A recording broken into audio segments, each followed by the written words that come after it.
Trying to copy What is Jake. going on, everybody, and welcome back to the Run the North podcast. I'm your host, David Miller, MillerFootball. I don't know how to do this. I don't know how Jake does these. I always forget. And if you didn't notice, we don't have Jake today because Jake has a life or something. I don't know. So we replaced Jake with two way smarter people in Patrick, also known as nohuddlenfl, and then Jackson down in the bottom right. And obviously we have Geek here too. So that's how we're doing this today. This is already a fucking mess, but fuck it. How are you guys doing today? Oh, I'm great. I'm so glad with anyone that has listened to my podcast knows that I have to kind of act like I'm wearing a tuxedo, all professional. And I'm glad to just be able to say fuck, fuckity, fuck. I'm so glad. And demonetized. We're not monetized anyway. I know. We have 40 subscribers. What are you talking about fucking monetization? Yeah, no, that's fair. That's fair. I'm glad I don't have to act all professional here. I really am. And I'm also glad that I'm just, out here with Jackson yet again for the second straight day. I'm glad we got that chemistry going coming off the pregame. Me and him are hyped up. We're ready to go out here. Yeah. We warmed up for this yesterday. So same topics and everything. We're buttoned up. We're ready to go. Nice. This week has actually been awful. My computer exploded, so that was fun. What? That was a time. Yeah. Exploded? My computer just exploded. Oh man. I was recording a video in the other room and I just hear this really loud pop and I'm walking around the entire house what the fuck was that? Walked in my room, my computer was off. I was like, oh no. That's not good. Oh, shit. So yeah, that was a time. But yeah, I don't know. Just watched the Jets get murdered, so that was fun. By Joe Flacco, who has more touchdowns than I think he has more passing touchdowns than 5 current offenses on the entire season. Incredible. Yeah. And we all predicted a Browns victory. Every single one of us. We all did it. One of us. No one said otherwise. For sure. All of us. Yeah. This guy over here. Can I just say really quickly, I am so glad that the NFC North podcast finally has a representative for the team that won the division. As someone that was brought on to Miller's show to be the honorary Detroit Lions representative, I feel like I had to rock this jersey. I don't even like Detroit. I'm not going to lie. I'm not a Detroit Lions fan, but I was chosen to be one this summer, so this is the closest you got. Fair. Because you're Lions the closest fan... I'd ever let be here. Because if I see one more Lions fan happy that TJ Hawkinson got hurt, I'm gonna start screaming about how I never want to see the Lions win another game. Well, genuinely speaking, I think the only Lions content creator out there is fucking MMG. So there's one other guy, I can never remember his name. He's just got really long blonde hair and rocks a beanie all the time. Oh, that Ross dude, right? Yeah, Ross, something like that. I don't know who that is. So there's two creators, are Lions fan content creators. So excuse us for not getting either the biggest Madden creator on the internet or a guy who has closed DMs on TikTok. Because trust me, I tried to get him on before I ended up settling for Patrick. Oh, wow. Settling. Well, I mean, Patrick was on 8 of those, so I get it. Yeah. Yeah, because this guy has no loyalty to any singular football team, which is absolutely repulsive. It is repulsive. I hate it. I absolutely despise it. We don't like you. You don't have to suffer like the rest of us. Right? Well, you just get to pretend. Wrong. I do have to suffer. As someone that roots for all my takes to be right, I can't say what I rooted for. Yes, we all have to suffer that way along with our teams. Right. The pain of Miller going 2-15 compared to the pain of Patrick not getting his top 10 quarterbacks list right, I would not say are equal. The pain of me watching my quarterback get carted off the field and watching a Super Bowl fade away. Fuck you. I'm fully liable for everything I'm rooting for. What you're rooting for is out of your control. Listen, my point. I'm about to watch Justin Fields play his last game as a Chicago Bear at Soldier Field next week. And you think anything you're worried about with your picks compares to that pain? I still don't know if Fields is done in Chicago, man. He is. I think if they know. land, if they're in May or Williams territory, he's out of there. They have a 99% chance to land a top 2 pick. Yeah, but I don't yeah. know. What happens Things- when I'm trying to think of a team that would trade everything, and I really don't know because it doesn't matter what Okay. Minnesota calls you with. That would never Right. happen. So listen, even if somebody offers you everything, if they are offering you everything for a quarterback, does that not tell you how good that quarterback is when you're a team it that does not absolutely have does, a but you're the Bears. solidified quarterback? But you're the Bears. You'll just fuck it up again. Oh, so our GM that has made that logic. Yeah, so because Ryan Poles is a good GM, we're gonna fuck it up again. Yeah. That's what I'm being told. Yeah, Why not? Okay. Yeah, I don't trust the Bears. That's what I got. All right. Well, anyways, let's get into talking about the games from last week, since this guy wants to just sit here and yap. By the Yes. way, nobody asked, but I'm doing terrible. I was sick, Oh yeah. horribly sick. But I did get 2 new jerseys today, so I'm now the proud owner of a Lance Briggs jersey and a Dick Butkus jersey. So it balances out, I guess. But anyways, Thursday Night Football, the Saints and the Rams. I don't think I ended up watching this game. I'm not gonna lie. So, how do you guys feel? What are we thinking? The box score makes it look a lot closer than it truly Yeah. was. This was the ultimate Puka Nacua masterclass type of game. Like Nacua just popped off. He had a day, man. And while Nacua looked really good, football gods giveth, football gods taketh, because Cooper Kupp played probably the worst game of his career. They're I don't know if incapable I'd of go having a that good far. game at the same Yeah. time. 6 It's the catches for it's his worst 52 game. yards. You Yeah, know? he had some But- bad drops though. Yeah. I can't think of a worse game that he had. So that's really the only reason I'm going Fair. with that specifically. And maybe that's because Kupp didn't always have the spotlight on him. But since becoming, that elite receiver that we saw last year, 2 years ago,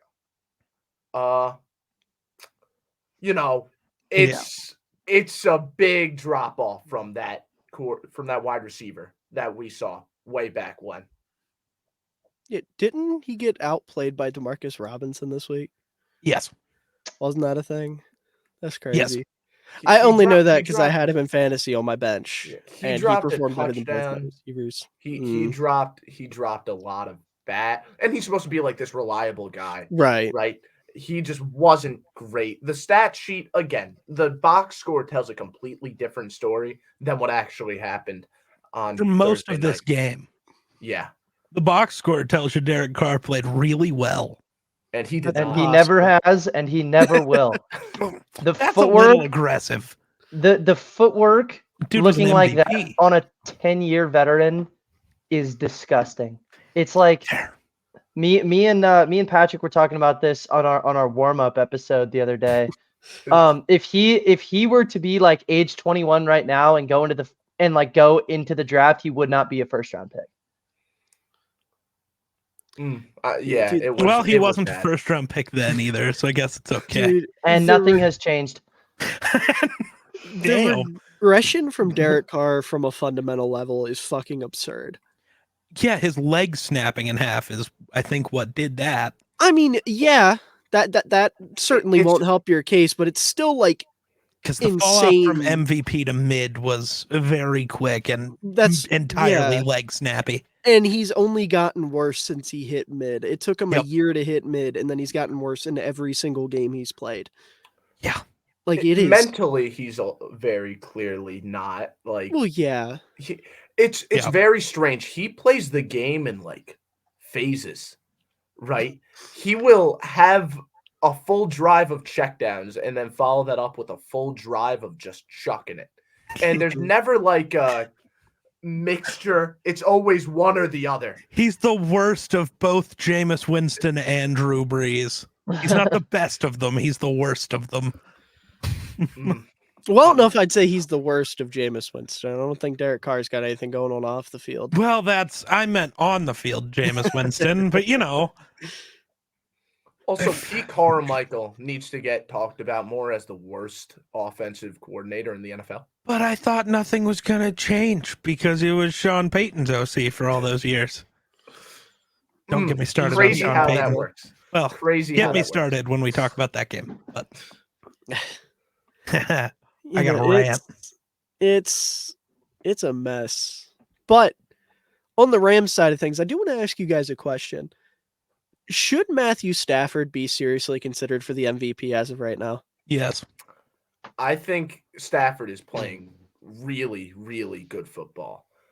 But MVP Define seriously considered. Yeah. So, okay.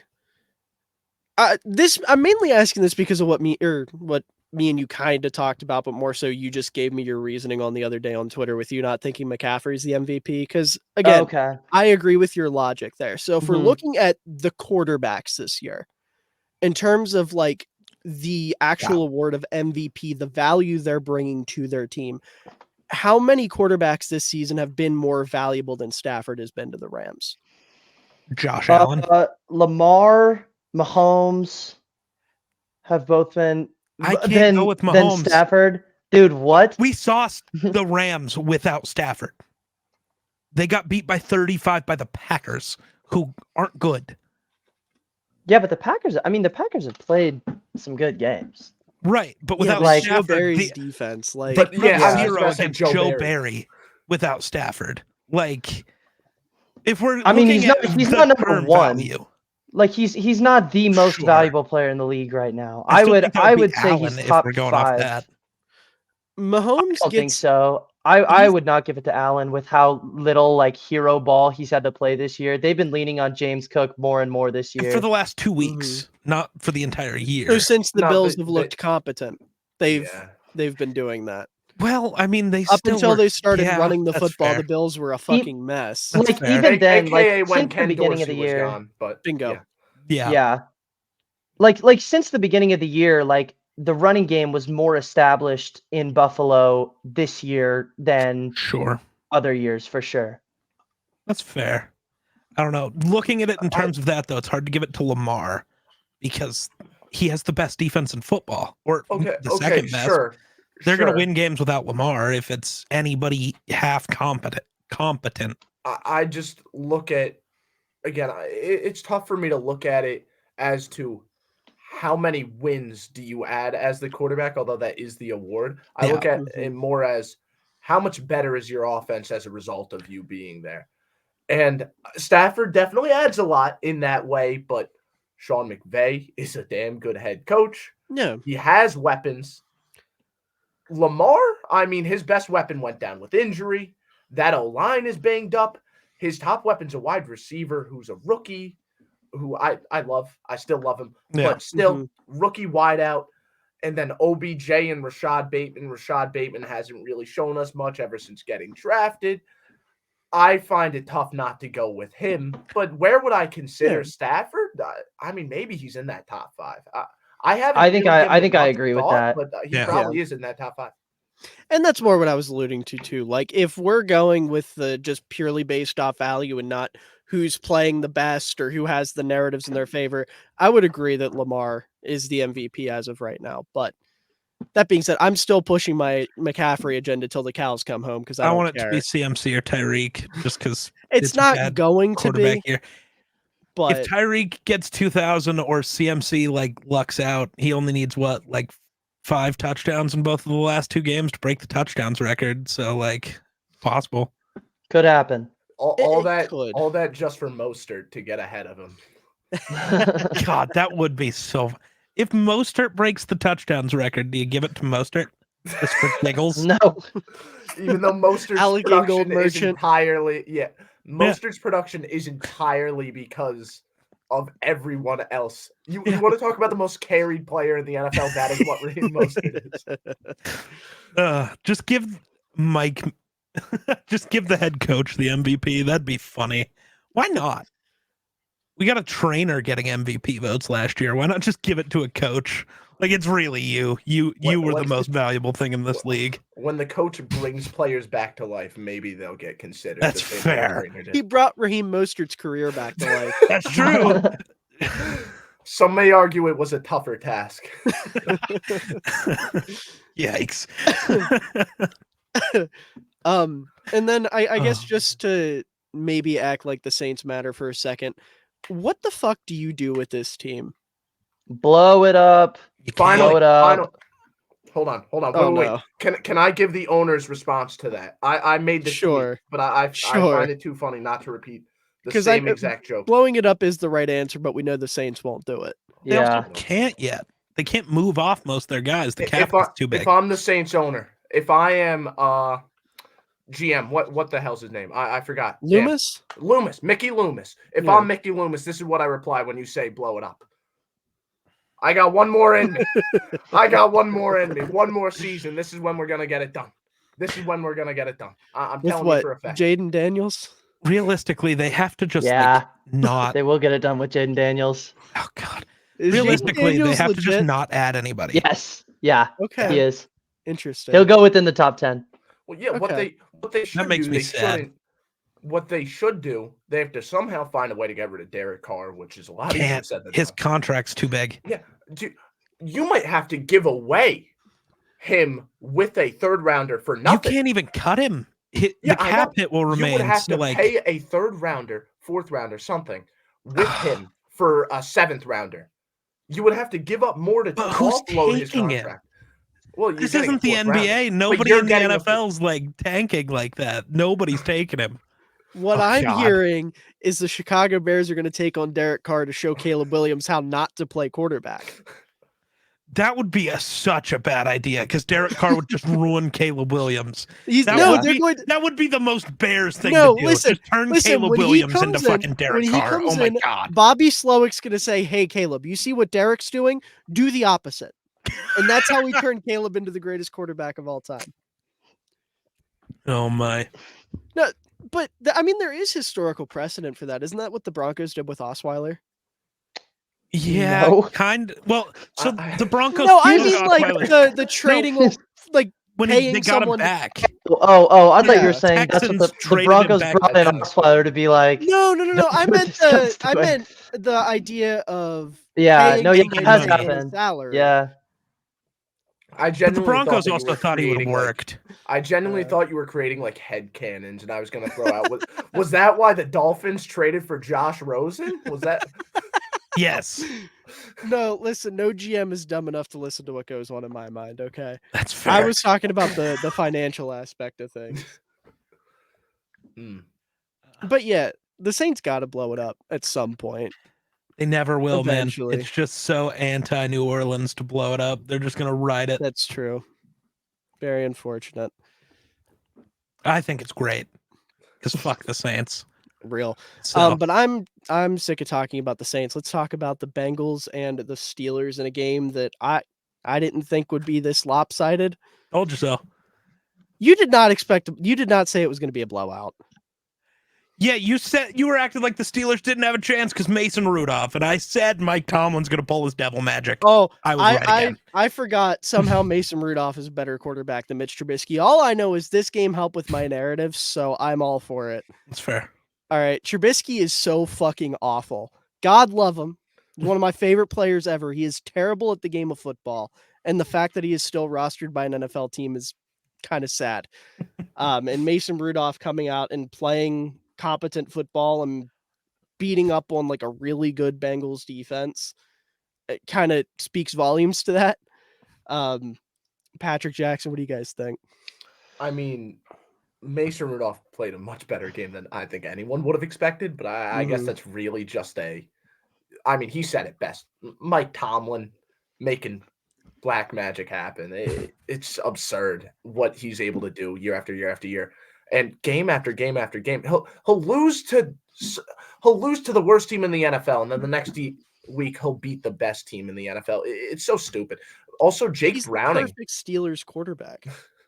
Jake Browning turned into a pumpkin in this game, didn't he? Just like every backup quarterback who's taken over and looked good this year. Not Flacco yet. Don't curse Flacco.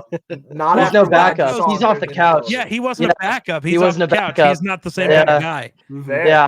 I think we need to kill the narrative of every single time a backup quarterback comes in and looks good is like, oh, is he going to get a starting job next year for like 3 games? Because like it's so clear when you actually like watch the intricate details of the game.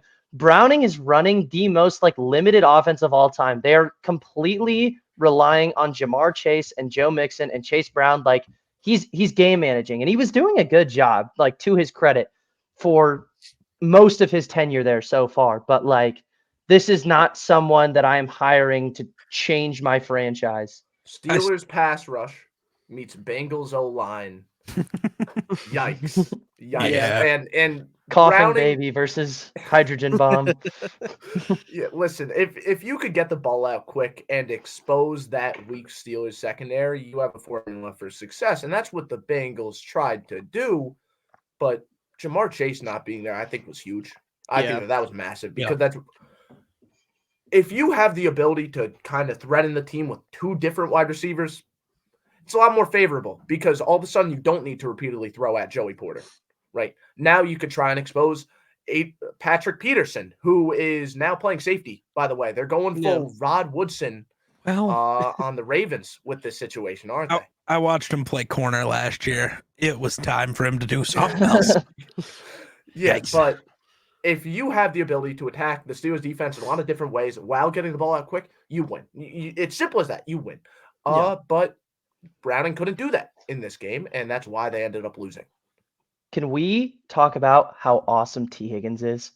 He's so fucking good. He's getting a bag this offseason. And there are few receivers that I would be willing to pay if I was a team just because of how loaded this receiver class is coming into the draft. But if I'm Cincinnati, man, I'm paying top dollar to keep him around, and I'm saying sayonara to Tyler Boyd and DJ Reader. And I don't feel bad about it. Reader's pretty crucial. I mean, he is, but the torn quadriceps tendon is scary. Miller, and they have BJ Hale too, who is pretty good. Right. And Miller, I don't know if you remember when I came on here to talk about, or I don't remember if it was your YouTube channel to talk about the like Seahawks prediction. That was the exact injury Jamal Adams had, and I thought Jamal Adams was going to be forced to medically retire. And while that hasn't happened, it's like very clear that he's lost a step this year, and it took him well over a year to recover. His injury happened in week 1. Reader's happened in week 15. Yeah. Like cut your losses here and keep T. Higgins in the building. Yeah. I mean, T. Higgins is a bully. That's what I know. He is. And like Patrick said, you have BJ Hill. I don't know anything about this draft class out of the top couple guys yet, so I can't really say, but surely there's a space eater or 2 down the board that they could get their hands on to hopefully build up. Because obviously I trust their defensive staff to develop defensive linemen. So yeah, it's got to be done. If not, he's going to be a chief and the Bengals are going to pay for it for the next 8 years. God, that'd be incredible. Now I kind of want to see that happen. Because that's what's going to happen. He's either sticking around in Cincy or Kansas City's going to give him an unbelievable bag and have to like cut ties with Chris Jones, which I think would be worth it on their end at this point, honestly, just because of how horrible their wide receiver core is. Definitely not just saying that because I want Chris Jones in Chicago next year or anything like that. But they have a lot of problems with that Chiefs team. I'm really excited to get to that game. Yeah, because I have a rant there. But no, the Bengals. Listen, they walked into a bad matchup. This Steelers team, they match up very well against them. They still are in playoff contention, but they really need to get it together from this point forward. The Steelers are just going to work their magic and get a winning record. Who cares? It's going to happen. We all knew it was going to happen. It's inevitable. It's their Super Bowl, and they win it every year. So whatever. Yeah. Do we think this is Tomlin's last year in Pittsburgh? No. I don't think so either. Listen, if he is gone, he's immediately getting a job wherever the fuck he wants. I think so. I have like a pipe dream about this, where if he's gone, if he leaves Pittsburgh cuts ties, whatever, what have you. I don't think the Jets are going to get rid of Robert Saleh, but if they see that Mike Tomlin's available, yeah, and I think that would work really well. Yeah, but I'm telling you this right now, they need to find a better way to bring in an offensive coordinator, because I like Tomlin, but what he does in terms of hiring offensive I don't think it's up to him, because they always bring somebody in from inside. And maybe that's his style, though. I don't know. I think that normally might it's the be head coach that makes that decision, though. Normally it is. So that's why I'm blaming Tomlin. Right. We have no confirmation. The Steelers are just weird, so I don't know. They have a lot of weird had a guy ideas. that's been there for that long. There's no chance in hell he's getting told from the guys up top who to hire. Steelers are weird, man. Listen, they are. Even if they were weird, Tomlin would have said something by now, or he would have alluded to it. Like someone would have made an offensive coordinator comment, and he would have been like, "That's out of my hands," and he would have exposed the entire fucking Rooney family. Like, or maybe he's really good at taking the bullet. That is a head coach's job. I mean, I think it's Tomlin, but we don't know. Look, some guys just aren't good at hiring guys underneath them. Like, that's just how it is. I think that's what it is. I think that's what it is. And I don't know how you would make that change while keeping Tomlin, but something needs to be done. Something. And it also doesn't help that the guy hasn't had a quarterback since what, like 2016? But he had an option to take There's no way that he wasn't in the room when Pickett was selected in the first round. Right.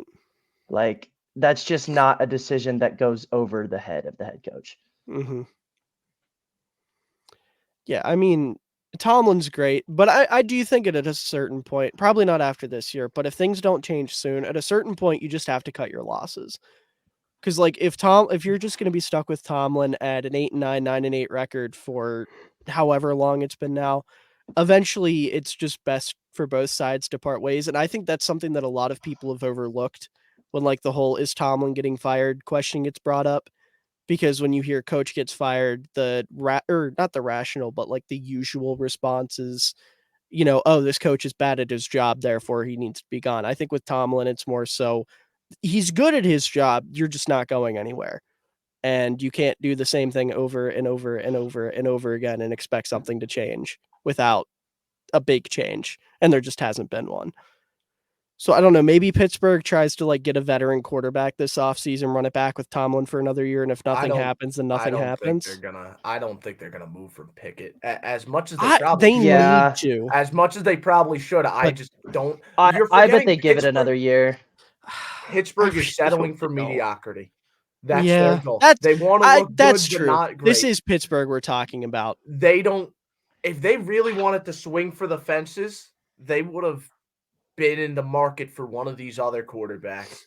Think about all the great quarterbacks that have been traded recently. Whether or not they ended up being great after, besides the point, but they haven't pursued a single one. And if they wanted to bring in the next great quarterback, they would have at least took a swing at a Malik Willis or someone with a higher ceiling. They knew what they were getting with Kenny Pickett. Everyone took a swing at the Pittsburgh kid. Come on. Everyone knew what they were getting with Kenny Pickett. Everyone did. No one thought Kenny Pickett was going to reinvent the wheel. No one did. Well, certain people thought he was going to be really good. And then when I said he was really bad, yelled at me about it. Describe really good. I don't know. Yeah, because what he's saying isn't totally true. Jake and I thought he was going to be good. And for some reason, he doesn't have a chance to be okay. And he acts like we said Kenny Pickett was going to be a top 5 quarterback at the end of this year, which is that's not even close to the truth.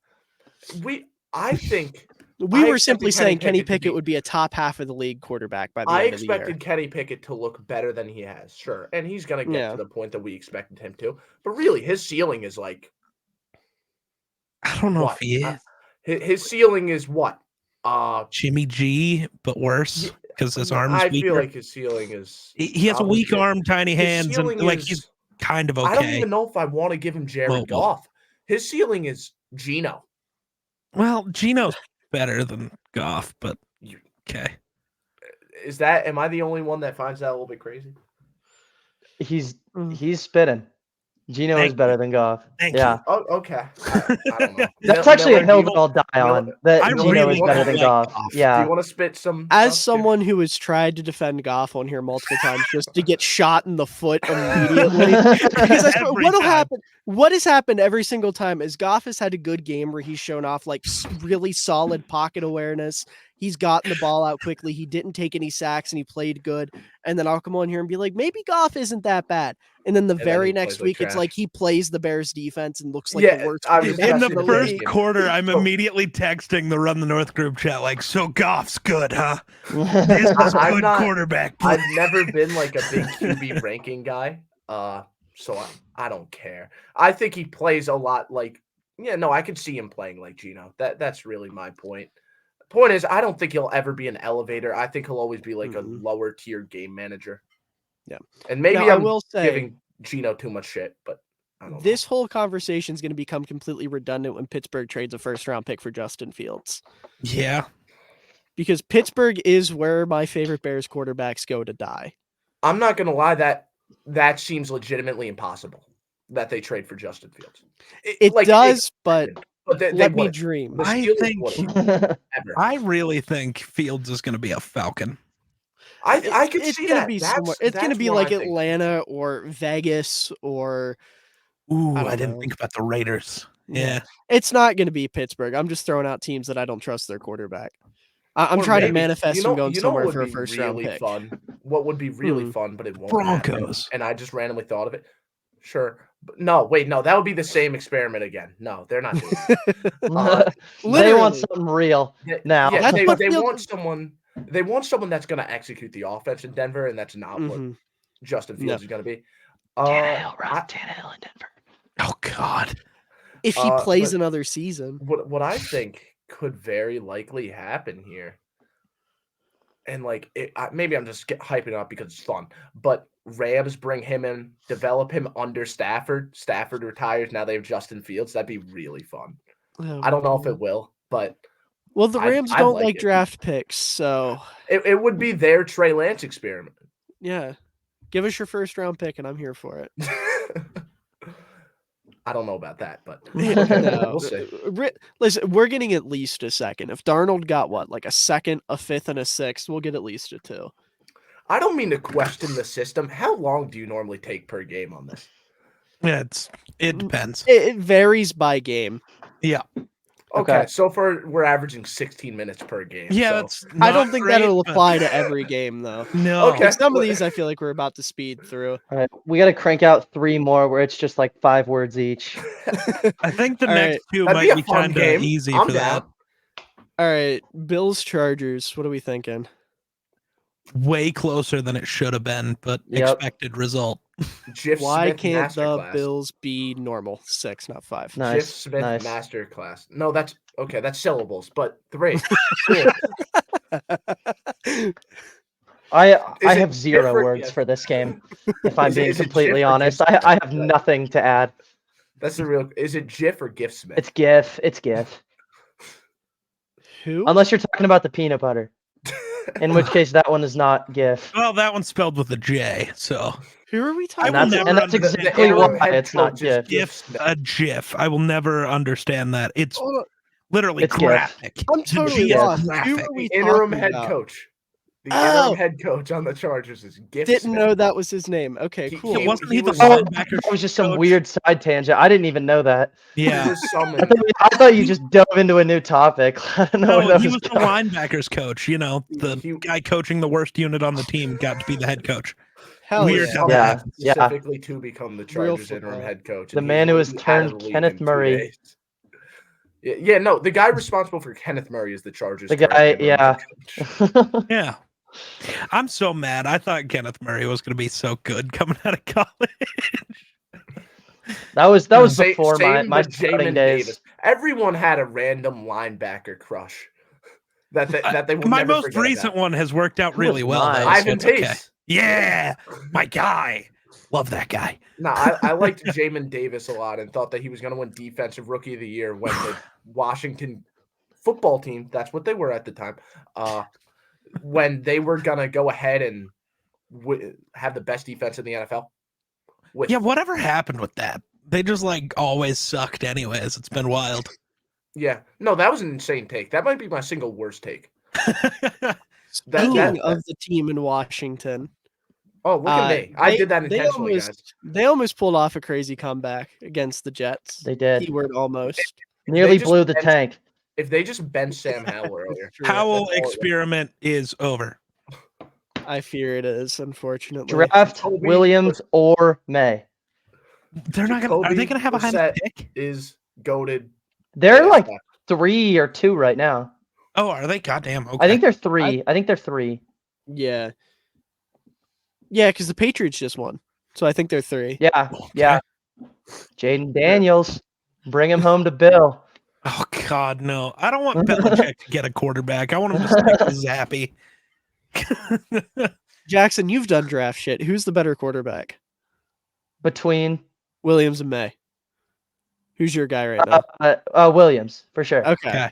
It's I mean they're close. Like if the thing about Williams having like specific teams that he wants to go to is true, and like whichever team, probably Chicago, lands the first overall pick and Williams is like, I threaten to hold out there. If I'm the GM, I would say I'm not dealing with that, and May is close enough that I'm willing to take May. Okay. May is Herbert 2.0. Perfect. Just think of it that way. Williams is Kyler without as many of the weaknesses super highlighted. I've seen everything from tall Kyler to Aaron Rodgers.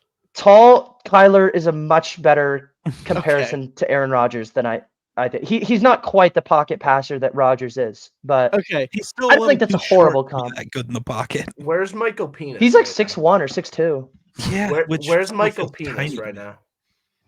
I know. I thought he was like 5'10". I don't know why it's like. I don't know why I thought he was so much shorter than he is. Field. He does. He looks like Bryce. Well, he looks like a stockier Bryce Young. He runs the exact same way Kyler does. Like, have you seen all those memes where it's like Kyler runs like a bad toddler? Yeah. Yes, he's that exact same run on him. He's the exact same run. Yes. Yeah.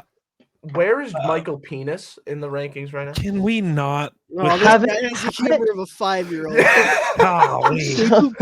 It's too. He is 5 fucking minutes past. He's QB6 for me right now, Patrick. That's what I do on my show. I'm not on your show. Yeah, he gets to let loose when he comes on Run the North. That's he's earned it. Wait, but where is he actually supposed to get drafted? I'm curious. He is my QB6, and he will go. If I had to guess, I would say somewhere in day 2. Oh, Bo Nix is a Viking. No, see, we're gonna take what is his name, Jerzon Newton, the D tackle. Him with our pick, and then we're pulling a Teddy Bridgewater. We're trading up to 32 and taking Penix. I think you'd much rather call that pulling a Lamar. No, because we did it with Teddy, and Teddy was great before his knee exploded. I will die on this hill. Would you say Penix being the QB6 is more of a testament to how good this QB class is, or him just not being? No, I mean this QB class is not bad. I would say it's better than last year's in the sense of both top end talent and depth. But I do not like Penix nearly as much as a lot of people are in on him. I don't know. I haven't scouted guys yet, so what do I know? Fair. I've only have a little bit, but he's a really Carr is my comp for Penix. If you want to, yeah. I don't know if I want to watch his film anymore. Yeah. See, I just want to throw out there, Jackson, I don't know if I've had this conversation with you, but I have said on multiple occasions, I very selfishly want May to be the quarterback that the Bears get, solely because his older brother is my favorite college athlete ever. And I don't even know who his older brother is. Luke May. He was a forward for the Tar Heels for like 4 years in the mid 2010s. Oh, okay. Yeah. He hit some really clutch shots in like the in the tournament a couple times, and he was on a championship team. And he is literally my favorite college athlete of all time. And his little brother potentially being the savior of the Bears is just like poetic. You would be a May family fan for life. I'm already a May family fan for life. Just push it over the edge for me. Okay. Fair Plus, enough. I need that Trubisky redemption arc to prove that not all Carolina quarterbacks are the same. Well, Sam Yeah. Howell didn't help. That's what I'm saying. I really need it now. Yeah. I thought Howell was going to be my savior. Oh, I forgot you're a UNC fan. I'm so Mhm. happy that Howell isn't working out because remember Why? at the beginning of the season, I called him less swaggy, less talented Baker Mayfield. So I'm so happy that I'm right about that. I'm just Dude. happy because I ranked Bailey Zappi ahead of him in pre-draft, and I was taking an insane victory lap for a while, and then Howell started like playing kind of all right, and I was like, damn. Your victory lap should have started when Zappi went in the 4th round and Howell went in the 5th, because that was not something that was supposed to happen on draft day. I would have been taking my talents to the Bird app and letting everyone hear it. Speaking of disappointing quarterback play, we have the Vikings unfortunately losing 30-24 against It's a low the Detroit blow. Lions. Yeah. Can we talk about why Nick Mullins thinks he has the biggest dick in the room? Dude, that last throw was pitiful. Dude, he steps said. into it with all of his power, and it still was the worst, weakest duck I've ever seen. I literally screamed out, Jackson my 6-year-old nephew has a better arm than this. Jackson said something great about this on my show. So one of the tests that I like to run when analyzing a bad play is, could I myself have made that play if I was the quarterback there? And not very many plays have passed that test. Like one of them was the Mac Jones interception in Frankfurt against Indianapolis, where it just like died like 10 yards too early. This was one where I'm not necessarily saying I could have made the throw, but I know for a fact that I could have put a tighter spiral and more zip on that ball. Okay. And at least given Jefferson a better chance where he's not just like undercut by a safety 15 yards behind him. So, okay, here's my issue. Basically the Viking season is kind of over. We need some help to win out. Now I trust the Mormon missile with my life, but we're going to move on to something else first. Last season ended on Kirk Cousins taking a check down when everybody wanted him to just throw up a prayer to Justin Jefferson. This season ends on throwing up a prayer to Justin Jefferson when we should have taken the check down. We had a minute. It was first down. Brandon Powell was open with nobody within 20 yards. Easy first down. Live to play another play. And I don't know, get inside the 20 where maybe Nick Mullins can actually throw the ball far enough to get it into the end zone. Just a thought. Let Brandon Powell go make a play when he has realistically been like the second best receiver on our team this year because of all the injuries. Like, Powell's been awesome. And we're just leaving him wide open so Nick Mullins can pretend he's Patrick Mahomes, and I hate it. I don't know what happened. He was supposed to be like the safe, smart option, and dude just thinks he's Mahomes. It hurts. It also hurts how many times I have to watch every player on my team get hurt. Everybody is just dying constantly. Hit 400 passing yards and started feeling a little bit different. Dude, I just want to know. I want one more Vikings fan to tell me Kevin O'Connell's a bad play caller when he's getting 400 yards out of Nick Mullins, dude. Absurdity. Everybody's wide open all the time. It's not his fault Mullins and Dobbs don't know how to throw. Do we expand the Sean McVay, I guess Shanahan tree even more and bring in that Vikings wide receiver coach to be an OC somewhere? Because I feel like very smart call. Is that right? Keenan McCardell? Because, you mentioned Powell having a great season. I just think about it. Justin Jefferson's been phenomenal. KJ Osborne was great. Adam Thielen looked all right last year, and now look at him. There's so much about that Vikings team's Jordan ability Addison's to been incredible. Jordan Addison, their ability to develop wide receivers has been remarkable. Mm-hmm. Dude, Keenan McCardell's great. So he was a wide receiver for the Jags back in the day and Cleveland. Yeah. He was really good, actually, but he's been awesome. Can't wait to use him in the immaculate grid tomorrow. There you go. Yeah, Keenan's great. Dude, he's been so good for this team. It just hurts watching how good our team is playing. Like, we literally are down 11 starters from where we should be. We are missing half of our team. They've been banged up. Dude, I hate being the hypothetical guy, but it's like, even if we just still had Kirk, this team's actually scary, and it hurts me to my core. We finally have a real football team, and Kirk gets hurt. I don't think we can't win. I don't think there's another defense that has as few like talented pieces, but is still performing really well purely because of the defensive scheme. Like what Flores has done. We have is remarkable. 3 good players. Great. It feels like. It is great what he's done. And then you watch the film, you watch the All-22. Try and put yourself in the quarterback's shoes. It's just like, what do you do? Yeah. It's insane. Like, unless you're Aaron Rodgers and you've seen every defensive look in the book. Even Aaron Rodgers has always exactly. struggled with the Vikings because Harrison Smith confuses him. I love that. Love the Harrison Smith praise from Rodgers every time we hear it. It is just what Flores has done. He should get a head coaching job next year. I really hope he doesn't. Won't. He probably won't because not out of hate. I want us to pay him all the money. Back up the Brinks truck. Pay him the same as KOC to stay as DC here. Well, and what's great is fans, you guys should just fire KOC and don't get me started. That's such a horrible idea. Well, what I find is, I mentioned the Shanahan tree and how it will plague I say plague, but it's a great thing. How it will be the entire NFL. Every single coach is going to be a Shanahan disciple. And then Dan Campbell is going to be the Detroit Lions head coach. Everyone is going to be a Shanahan disciple. And now if Flores does get a head coaching job, he is technically a disciple of Kyle Shanahan. He's part of the tree. Now he is. Wes Phillips could get a job too, our OC. So, which would be weird, but weirder stuff's happened. This is how the fullback comes back.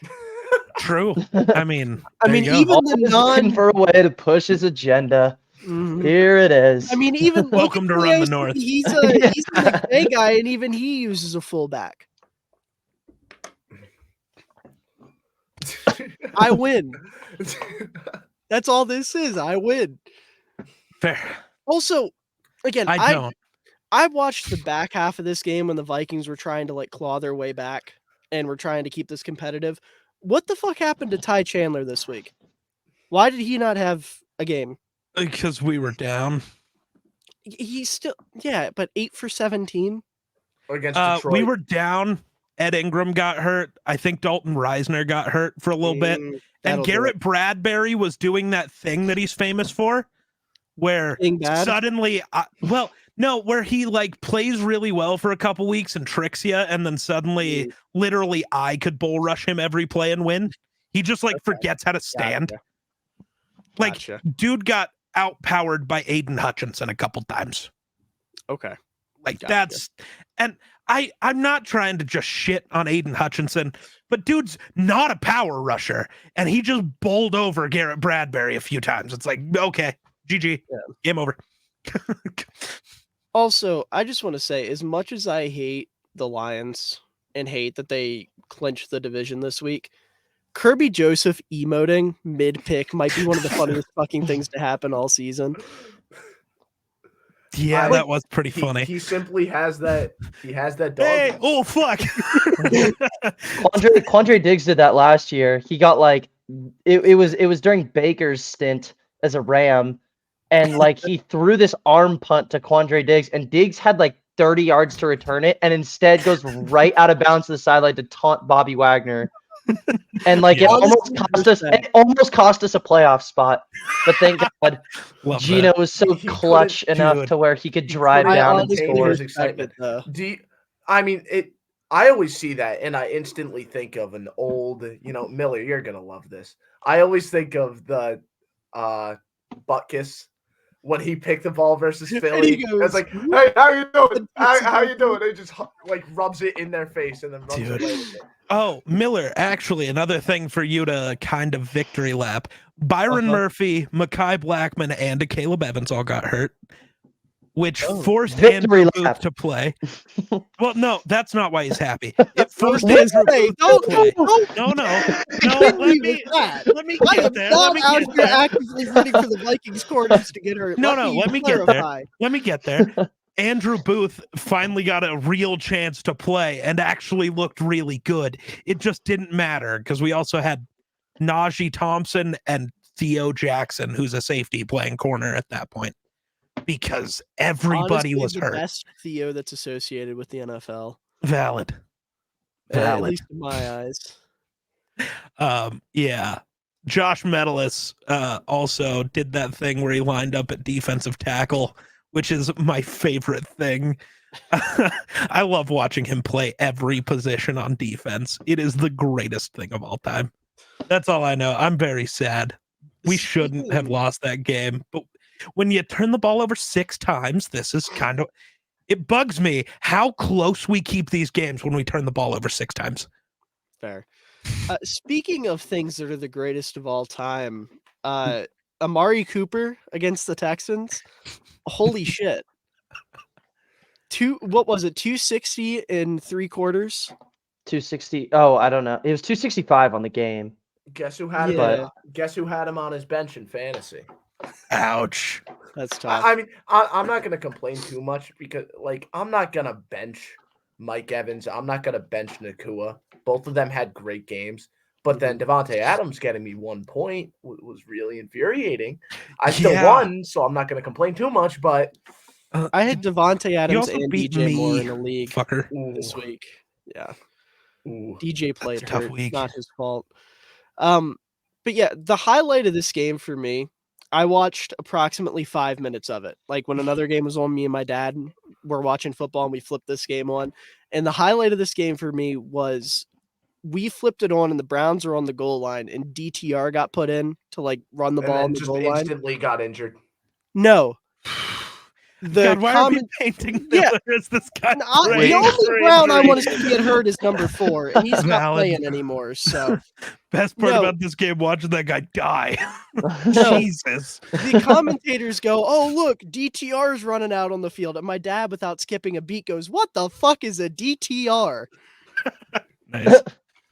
And it sounds like a kill streak in COD. So I had DTR inbound. I had to explain to him who Dorian Thompson-Robinson was, and I went with my pre-draft take of he is what people who don't like Justin Fields thinks Justin Fields is, which has just turned into he is Justin Fields. Yep. Sadly. And my dad said, "Oh, Andy has a shitty nickname. That sucks." Tough. But yeah, I mean, this game was mostly competitive, no? Or am I off my rocker? I mean, it was more competitive once Davis Mills showed up. Case Keenum had a rough go against that Browns defense. I see that. Goodness. They tried to copy the magic that Cleveland has with Joe Flacco by putting Case Keenum in. And they were hoping Keenum still had a little bit of that Minnesota magic in him, and he does not. Andrew Beck had a touchdown. That's all I care about. Well, the good thing is now we get to see Houston with Stroud back. Hopefully he can make that late season push because I do not want to see this Jaguars team in the playoffs. Dude. They look really bad. But yeah, I mean, the Texans defense didn't really do as much. Derek Stingley got murdered all game. I mean, that goes without saying. It's about time to have a conversation about Derek Stingley, I fear. I haven't watched any of Houston's. Also, stop. I'm tired of this. We need to have a conversation, and it's just because that one guy who keeps saying we need to have a conversation about Harrison Smith. No, when he makes a good play. This is my favorite fucking thing to come out of this season. The whole "we need to have a conversation" line. I'm obsessed with it. I hate it. I love it. Even though the only time I've used it on Twitter, I immediately ate my words. I still love it. I just like the like when it's obvious. So it's some like terrible player. Like I wish it was around when like Andrew Sendejo. I was about to say Sendejo. Yeah, when Harrison Smith merchant. Like allows like his 1,000th touchdown of the season. Guys, I think it's time to have a conversation about Andrew Sendejo. Like you don't say. Time to have a conversation about Eddie Jackson personally. Valid. Dude, God, I only see it like for good players, and it annoys me. They'll have like one bad play, or my favorite is when the dude watching doesn't even understand what actually happened on the play. They're just blaming somebody because they were like kind of in the general area. It's like, no, dude, stop. Ugh. Why are we having a conversation about Stingley though? I can't. Yeah, I haven't watched any of Stingley this year. I'm not the biggest. I mean, he has been off and on throughout the year. Yes. But the him over Sauce pick should go down in a similar regard as the Rager over Jefferson pick.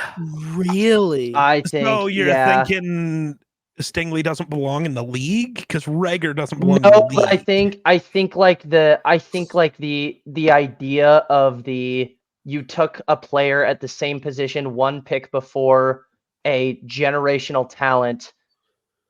Like I think those are like I think those need to be held in a similar regard. The thing that pisses me off so much about it too was because at the time it should have been obvious to everyone, but it wasn't. I don't know what people saw in Stingley. Cool, he had that really good year, that one single great year, which is what Sauce did technically. It's okay, always 1 year for but- guys. Yeah, but Sauce's year was more recent. Yes, Yeah. exactly. Yeah, no, Stingley's Stingley's was his freshman year. Yeah. Oh, And then thought it was Stingley sophomore. couldn't stay healthy. It was one of the two, but yeah. And then he only got worse. It was very clear that he wouldn't be a consistent like number one edge. He'd have some good games, he'd have some good plays, but he wouldn't be like this. He wouldn't be what we knew Sauce was going to be.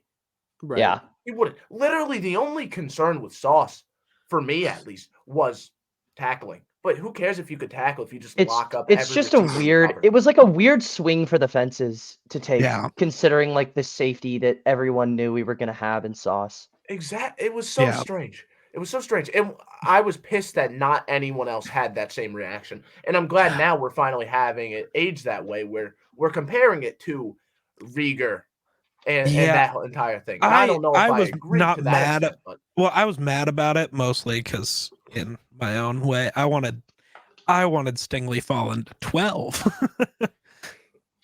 This guy. Yeah, I wanted. Oh, you almost had it. You were so close. So close. Yeah, because if the Texans don't pick him, nobody else does. So it's great. One team always fucks up. Stingley over Sauce is the perfect example of this newfound obsession. Like, I don't know if this is consistent with every generation, but I know at least with our generation, this whole idea of potential over proven talent when it comes to draft picks.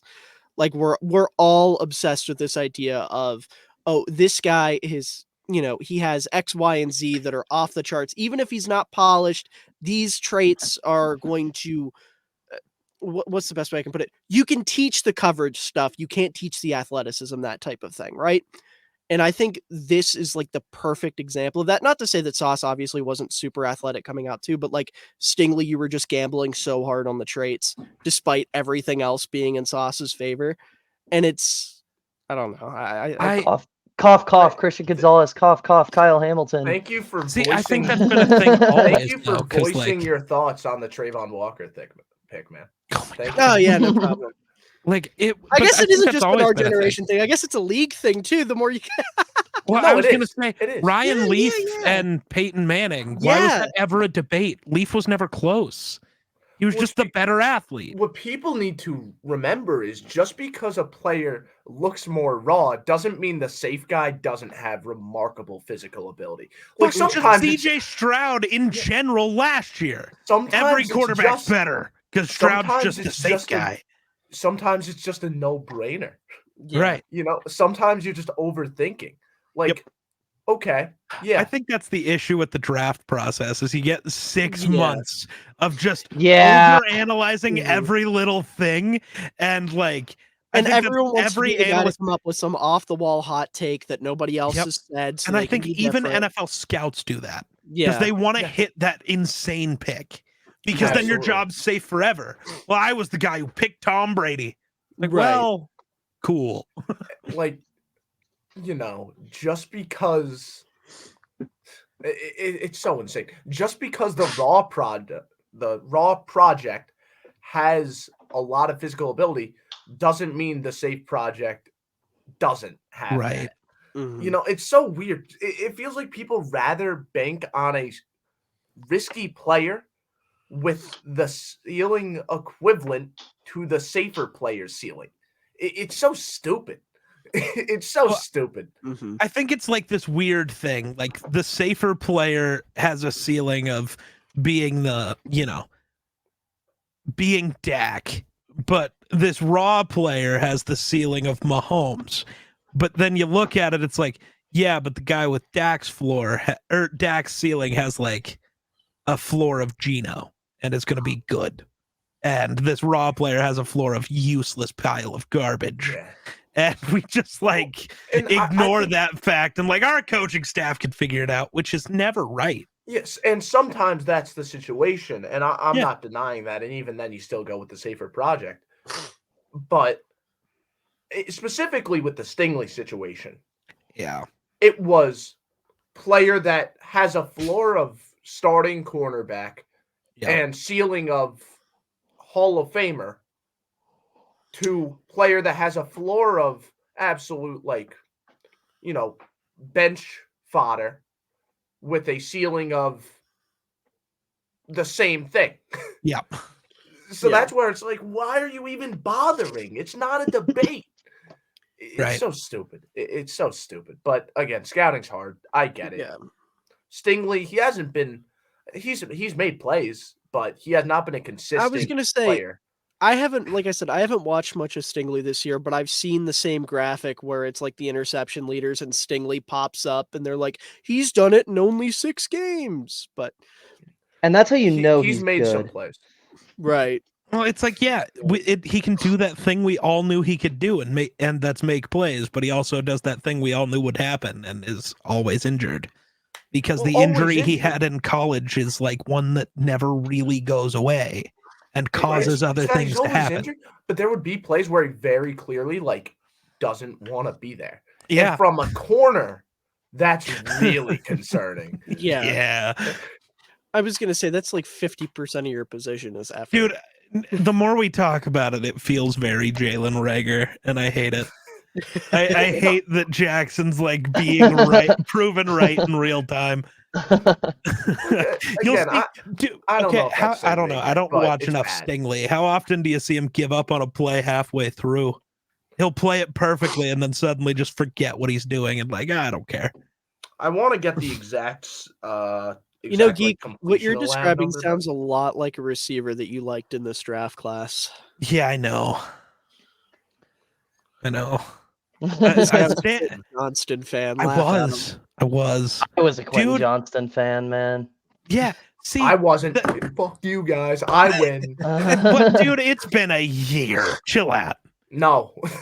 No. Simply not. No, actually, know what? Keep this energy, because then if he ends up good, I get a really laugh. I made a bet. No. If he catches, I think it was 5 touchdowns next year. It might have been 7. Next year? If he catches 7 touchdowns next year, I have to buy his jersey. But if he doesn't, a certain Falcons fan has to get a Zay Jones jersey. Ooh. Zay Flowers jersey, sorry. So Zay Jones would be a really weird pick. No. Do you at least get to pick which Chargers jersey you get? I guess, why not?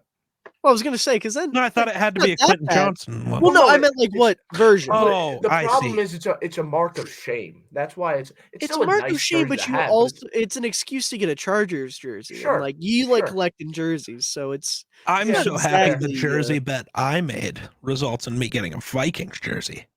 Because before the draft, I was like, not before the draft. Right after Ivan Pace just went undrafted, I was like, all right, whatever team signs him, I'm just buying his jersey when he makes the roster. And dude, Geek and I had a conversation in like TikTok comments. I don't know if you remember this or not. He made a video something about the Vikings draft, and I commented like, I think Jordan Addison is a very likely pick for the Vikings at 21. And he's like, no, KJ Osborne is going to take that role. And I was like, wow, how maybe. wrong I was about that. But dude, KJ's been so much worse this year than ever before. It's wild.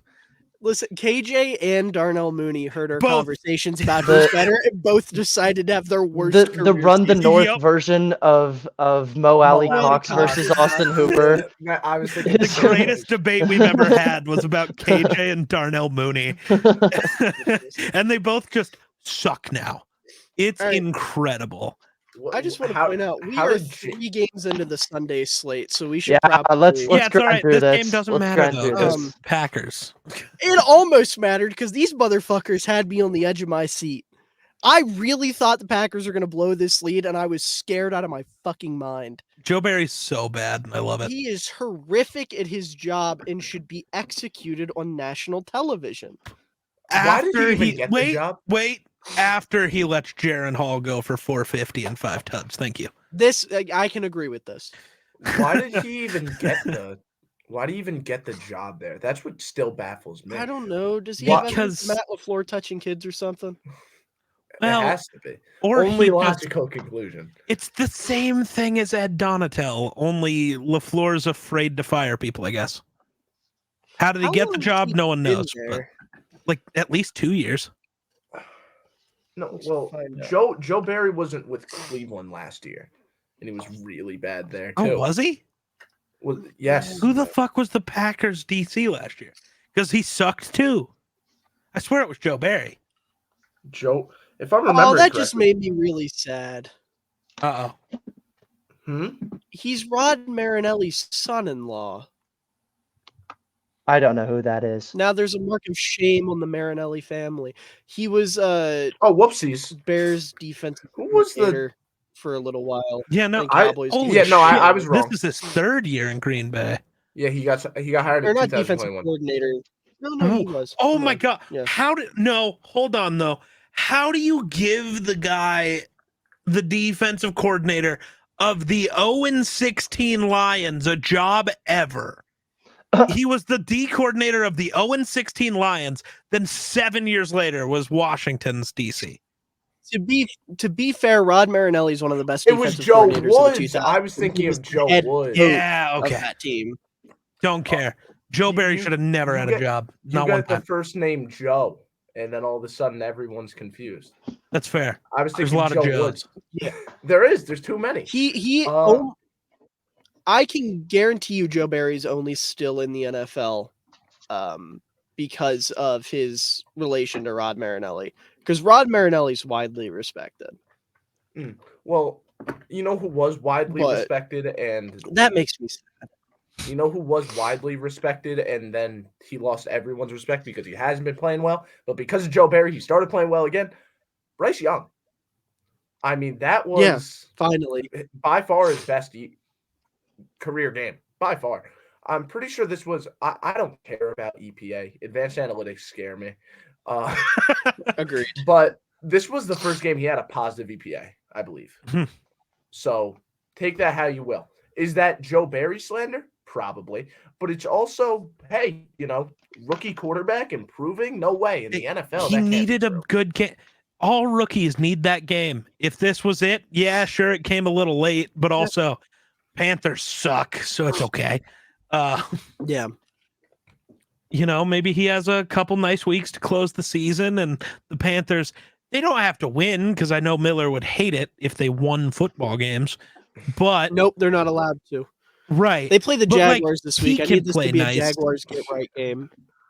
dude, Dude, the Bryce world Young can needs go that. off for 400 yards and 3 touchdowns as long as his defense gives up 28. I don't care. Valid. Who says that the Jaguars are going to put up 28? They I don't better know. against that I defense. just I don't know. Need someone to. I just want to throw out there real quick since I brought up Rod Marinelli. I'm looking at Joe Barry's Wikipedia page, and it says at a press conference on December 21st, 2008, following the Lions' 42-7 loss to the New Orleans Saints. Then Detroit News sports columnist Rob Parker addressed a question about Joe Barry to Rod Marinelli, inquiring whether Marinelli wished that his daughter had, quote, married a better defensive coordinator. And then the guy was forced to resign 2 weeks later. Joe Barry, the worst guy who has DC in NFL history. Love that. Yeah. Wow. Wow. What do you add to that? What am I supposed to? Yeah, I wish my daughter would have married somebody who knew what the fuck he was doing. Maybe we wouldn't be losing every game 42-7.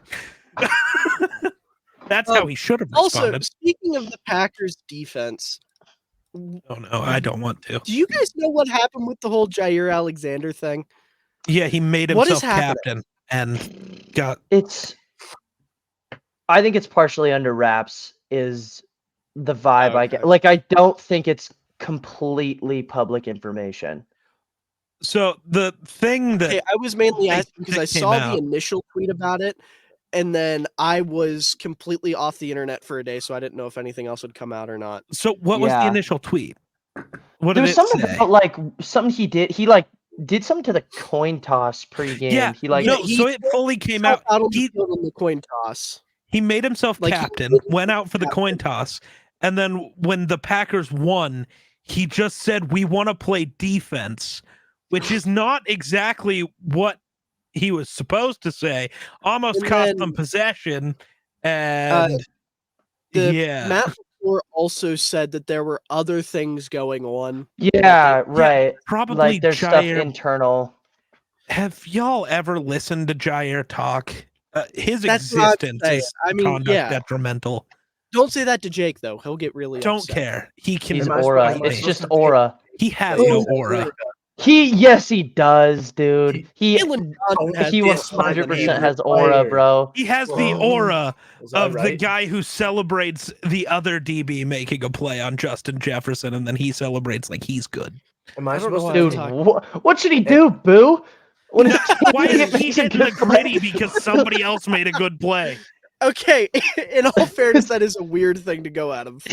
Yeah. So I would celebrate when my teammate made a play too. Yeah. Like, you're not- you gritty have in to- the one time an incompletion happens. You have to do the same thing they do in You're Madden, where salty, like geek. one of the A little Madden bit because defenders. I hate Jair. That's why I'm so glad Jordan Addison torched so him the wait, first time we Geek, played. if you don't like it when players celebrate their teammates, I don't like the making way big plays, corners celebrate. How do you ever. It feel annoys about me. like the end zone team I kind of celebrations? I where love everyone the end runs zone down? team celebration. No, Hmm. I don't like the way DBs celebrate.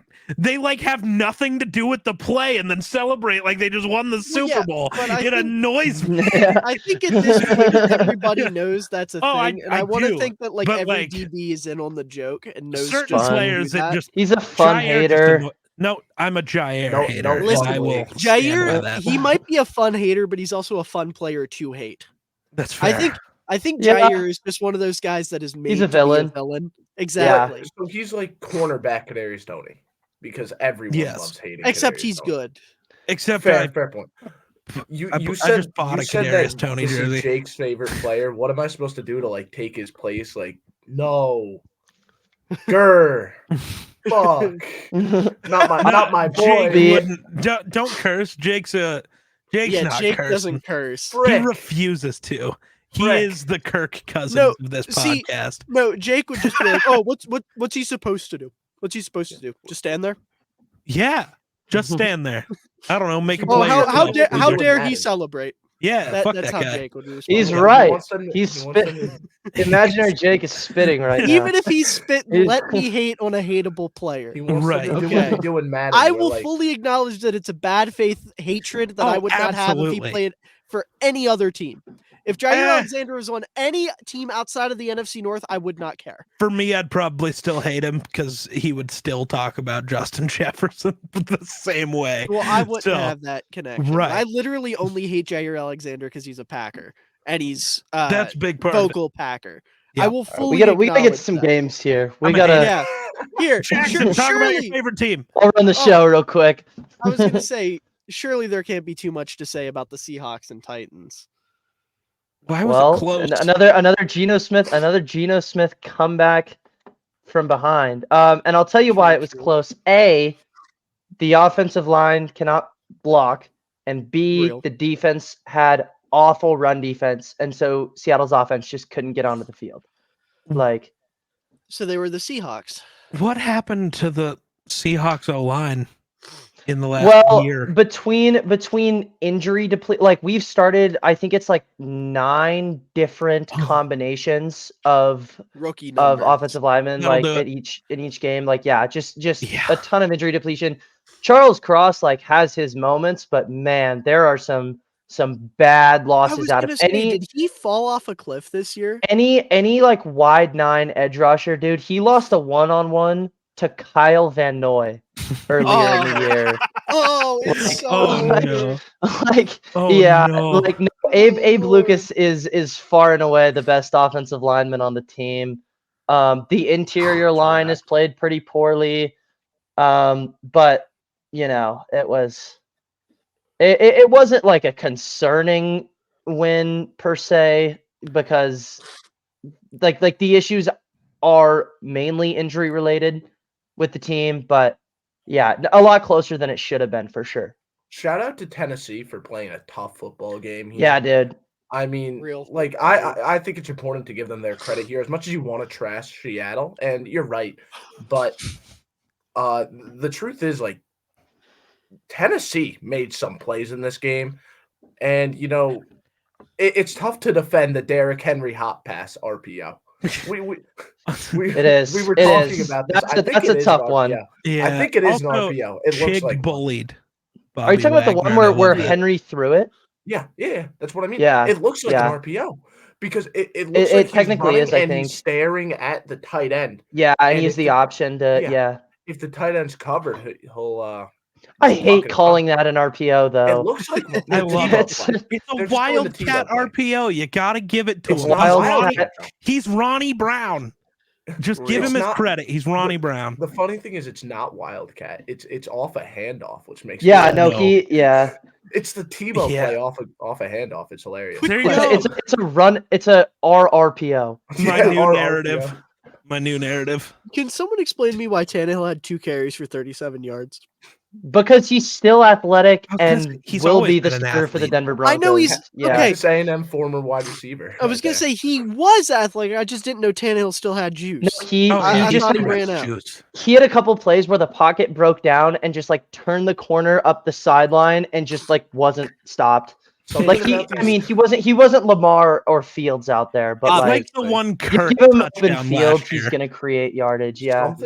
something about these Tennessee quarterbacks and having these stupidly good runs, man. I don't know what it is. First, Will Levis against the Colts recreating the Elway helicopter, and now this. Mhm. Yep. Also, Ooh, on the speaking- other side of the oh. ball, why isn't Jake Bobo getting targets? What is this shit? He is our Inside. Gunnar Olszewski, where when you come in, or when he comes into the game, there is a 95% chance Seattle is running the ball because he is a great run blocker.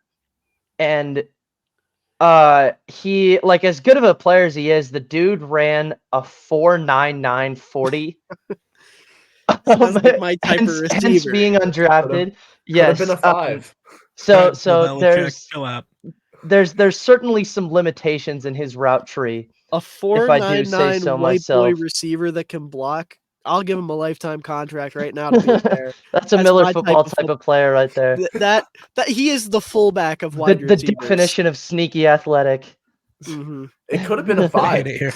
It could have been a 5. Now, see if it's a 5, that's too far. Yeah, A exactly. There were 4.99, multiple that's the sweet offensive spot. linemen who ran faster 40 times. That's incredible. They decided to I start know. giving the ball to that other rookie wide receiver that they have. I don't know why. Whatever. Loser. Yeah, right. It's I actually hate that narrative that it was like Seattle, they just didn't know that JSN was good.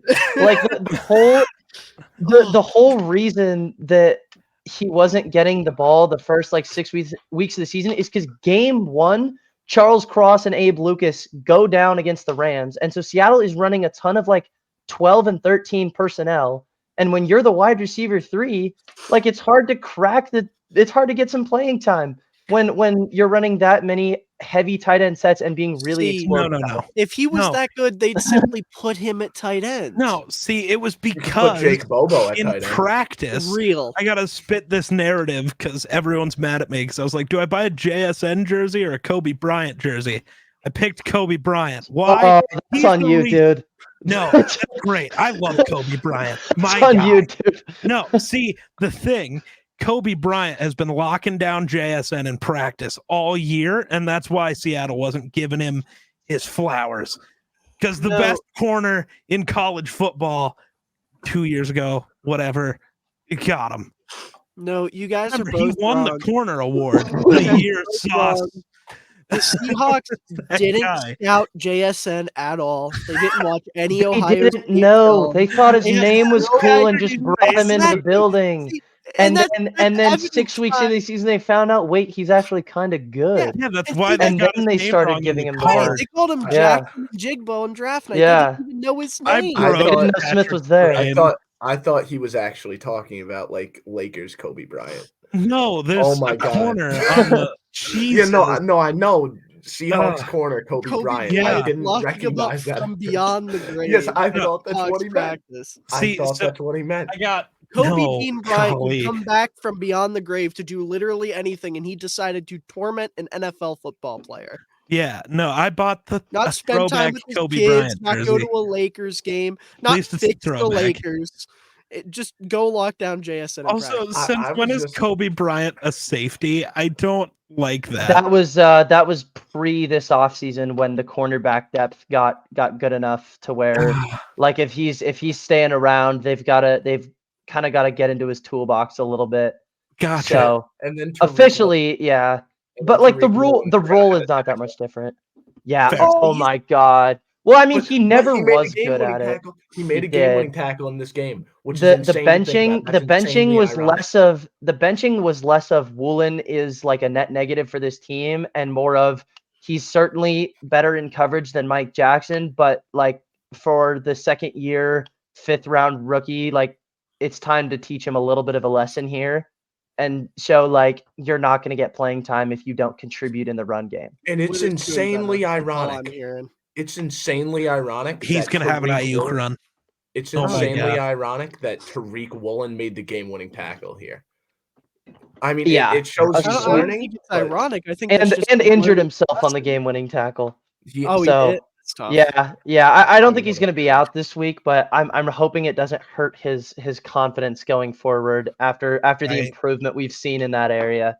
He's gonna For have sure. a George Pickens arc now. Yeah. Oh God. I didn't make the Um, tackle because I was worried about getting hurt. Oh God, I hate The George. walking business decision. I hate picking.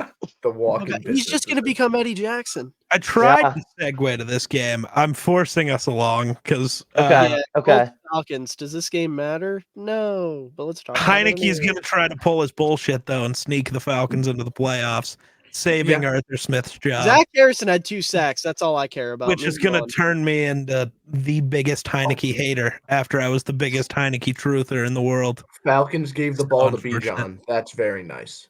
Yeah, we do love Not that. that much though. He had 19 touches.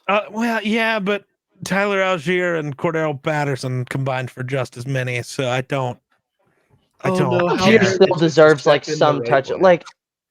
Like I understand how annoying it is to see Algier out touch Robinson, but like let's not act like he shouldn't be getting more than 2 carries a game. Like Yeah, he's still For sure. a very competent short yardage back. Right, but we're out here watching Here comes Bijan the- get the 12 speed run. carries and everybody Right. else get. We thought we had the know, speed run going, 19. and then It's we fair. came to a That's abrupt halt. when you can get mad. It's tough. Okay, Right. next game. DJ Speed had 10 tackles. That makes me happy. That's all I'm going to say about the Colts. There you 'cause go. this team Yeah, doesn't yeah, play good football. That's Ooh, efficient. That's efficient podcasting right there. Way to We be, way to love be. We DJ got it. Speed. Yes, We got sir. it. there you go. Jags game. Yeah, what happened? What's the next game? Jaguars? Is that who it is? Baker I don't know. fucking I don't know what Mayfield. list That's you're what's looking happening. at. That's what Yeah. happened. Well, did you no, have this to is get to Dave fucking Canales here. OC of the We Buccaneers. got the JPownfl F-bomb right there. That Yeah, makes it official. a rare one. A rare one indeed. Yeah. Sleeper coordinator who could land himself a head coaching job come January is Dave Canales. I think Miller and I talked about him a good amount preseason. But he this is his first year as an offensive coordinator and had never installed an offense. And look at the success we have seen out of a known loser at quarterback in Baker Mayfield. Nah, I'm not letting you get away with that. 3 failed teams. Rams, Panthers, and Browns wasn't good in any of them. That's not true. He was good as a rookie with the Browns, and then he led them to the playoffs. Then his shoulder exploded because the Browns are a bad team. The Browns are absolutely ridiculously stupid when it comes to their quarterbacks. Come on now. He had one bad year in Cleveland, goes to the Panthers. Let's not pretend Matt Rule ever called a good game for a single quarterback in the history of ever. Well, he was goes also to the like Rams with Sean McVay, plays actually pretty well, gets the starting job in Tampa, and plays like he's 2020 Baker leading this team to the playoffs again. I'm not saying Baker's top 10, but we're not calling him a known loser if we're going to pretend Geno's any good. Because guess what? Geno was a real known loser. We're not doing this. All I'm saying is 4 teams in the span of 2 years is not necessarily a stamp of approval from the league. That started because he got banged up and was playing through injury, played awful in Cleveland. I mean, I don't think that's fair. Kicked out of there, got scapegoated by Matt Rule, which didn't work because then guess what? Every other quarterback Rule tried was bad. Then went with McVay and was pretty good, and then is good here. He's been good 3 out of his 4 stops. Name one good Baker movement in LA that does not include his comeback drive in 2 minutes. The 55-point win against Denver. I don't remember that. I'm gonna keep it. Yeah, you're just ignoring things. You don't remember Patrick? Bro's just ignoring things now. You don't remember Patrick Starr saying that's not what Russ wanted? I don't watch that many Nickelodeon broadcasts. Keeping it completely honest with you. That's lazy analysis right there. Oh God! Real tape grinders go back and watch the Nickelodeon games. Well, I didn't think I was gonna get assaulted here for saying Baker Mayfield has not had a good tenure in the league so far. I thought that was just 5 guys that he will fist fight you over, and Baker happens to be one of them. That's true. I wasn't here. I'm an Oklahoma fan. Yeah, you cannot talk bad about Baker. I didn't know that, Geek. Yeah, Baker, Teddy, KJ Osborne. Nah, KJ's on my shit list now. I'm mad at him. Baker and Teddy are the big 2. Baker was he formerly there? Fight you. Was Osborne formerly on that list where? Not really. Like I just wanted him to be. So I used the Mooney debate, and then after that, I just wanted KJ to be really good. Okay. So I was like just defending him. Ivan Pace. My take being Ivan Pace is a big one. Those are the big 3. Those are the big 3. Daniil Hunter. Yeah. See, that's just more. I'm mad at how nobody wants to talk about Daniil Hunter. No, but he's still somebody that you will fist fight a motherfucker over. Yeah. Well, because I got people out here pretending Daniil Hunter's not a game changer. And it's like, go watch every drive and how he is in on every play all the time. Like, if Brian Flores didn't have Daniil Hunter, Ivan Pace, and Harrison Smith right now, our defense sucks. All I'm saying is you've never heard anyone talk about the Hunter effect, but you have heard about the Tez effect. So who's better? I've never heard of either of those. If you've never heard of the Tez effect, you've been Bro's living under a doing rock. this weird thing where he's pretending Montez Sweat fixed the Bears defense, even though it was good the before. Tez effect, it was good before then. Once. First of all, not once have I said that. Second of all, the Tez effect is something that Matt Eberflus brought up, and Geek hates it when I mention it, so I mentioned it. Because Matt Eberflus is a bozo. I know an effect that he doesn't want to talk about. Ooh, I'm worried I'll get banned from the podcast. Are we moving on? I'm down to move on. You want me to move on? What's happening? Miller does. Why? The Roquan Smith effect in Baltimore. We're not. We can't go to that game. Yeah, that's the last game hold on the list. I know. We do got that's not a transition. That was a transition. Speed run. Dolphins good. Win game. Word. Dallas secondary fall apart. Do they have any corners left? Without Gilmore and what's his name? Yeah, Diggs. It's hard to get it. It's hard to get it done in single high coverage. Yeah. So that and Miami was able to run the ball better and constantly get pressure on them. That's the new strategy. Yeah. If you can run the ball against Dallas, you win. Yeah. Like that's it. They weren't like great at running the ball, but they were better. And that's why they won. Miami's defense is Bradley good. Chubb masterclass. Yep. Miami's defense is really good. Andrew Van Ginkel had a really good game. They missed Tyron Smith real bad this week. Dude, Andrew Van Ginkel is making people forget Jalen Phillips ever existed. And It's Phillips was having a crazy. really good year, so that's saying a lot. I want to Alright. say something as well before we move off this. I just got to say my agenda piece real quick. Sure. The Hunter Lipke fumble was not his fault. It was a bad handoff. I went back, I watched the broadcast angle, and I watched both all 22 angles several times. It was a bad handoff. Moving on. I'm mad at the Bears. Why? Because we won? No, because you should have wore those uniforms on Monday Night Football against the Vikings. Oh my god, I don't care about your weird uniform agenda bullshit. Nah, the league and their no care for what don't- uniforms they wear in every game It's a hurts my football soul. game, not a fashion contest. I don't care about your weird agenda, says the dude who just spent time talking about Hunter Lepke. Yeah, his weird agenda. Okay, well, mine matters on the field. He cares about uniform. Nah, look good, feel good. That's how it works. Feel good, play good. That's how it works. Them's the rules. I'm not going to sit here and talk about the Bears for a long time because this team makes me sad, and the only thing I can say really is Justin Fields is gone.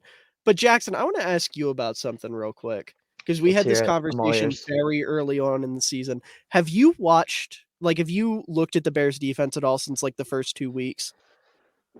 Not in depth, not as in depth as I did when we talked earlier. Right, because do you remember what player we specifically talked about? Was it TJ? It was TJ Edwards. And do you remember what you said? I said that he looked like sneakily one of the worst signings of the offseason. Yeah.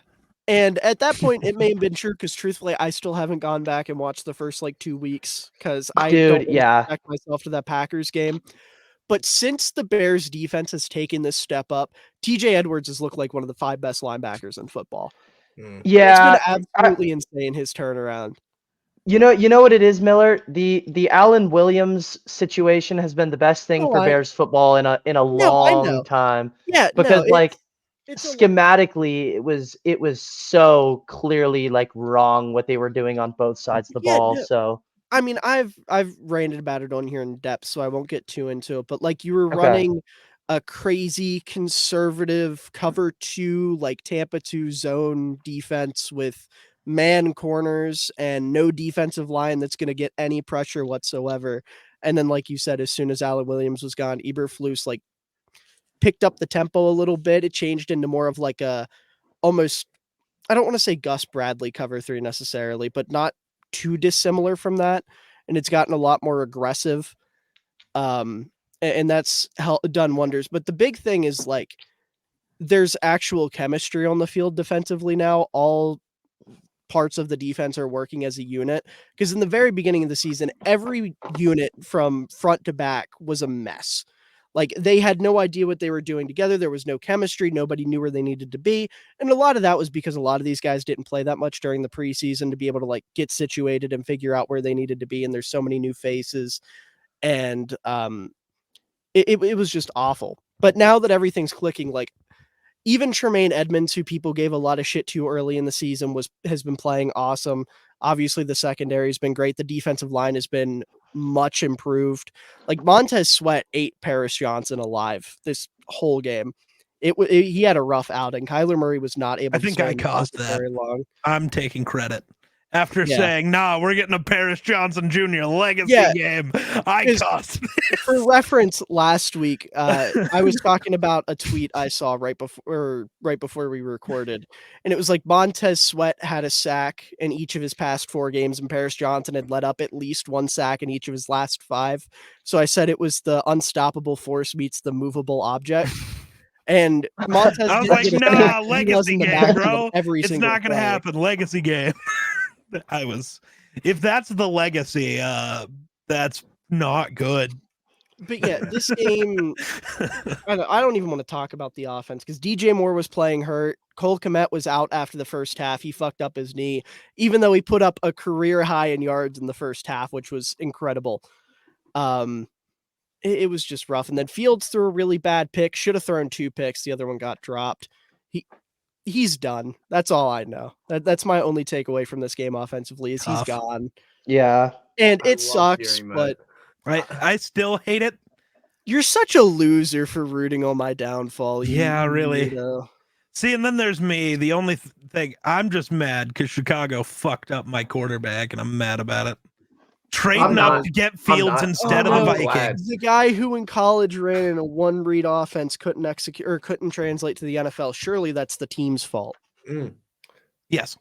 Who would have said that Justin Fields wouldn't pan out in the NFL? Nah, he would have panned out. Give him a real offensive coordinator. Touch grass. Give him a real OC. No, that's not part of the brand. Yeah, well, I'm getting Caleb Williams. So who's really winning? I don't know if you're winning yet. I haven't watched this film. He's holding out from your poverty franchise. I really hope so. Okay, well, I'm getting Drake May. Who's really winning? There you go. There you go. Well, we'll see. UNC quarterbacks, Ohio State quarterbacks 2.0. Well, that's just rude. I had to. I'm sorry. The University of Oklahoma doesn't have a serious program. At this point, they don't. Exactly. So until General Booty takes over, just give it some time. What's next on the agenda? Broncos, Patriots, Bears suck. If you go on an anti-Sean Payton rant, I swear to God. I am.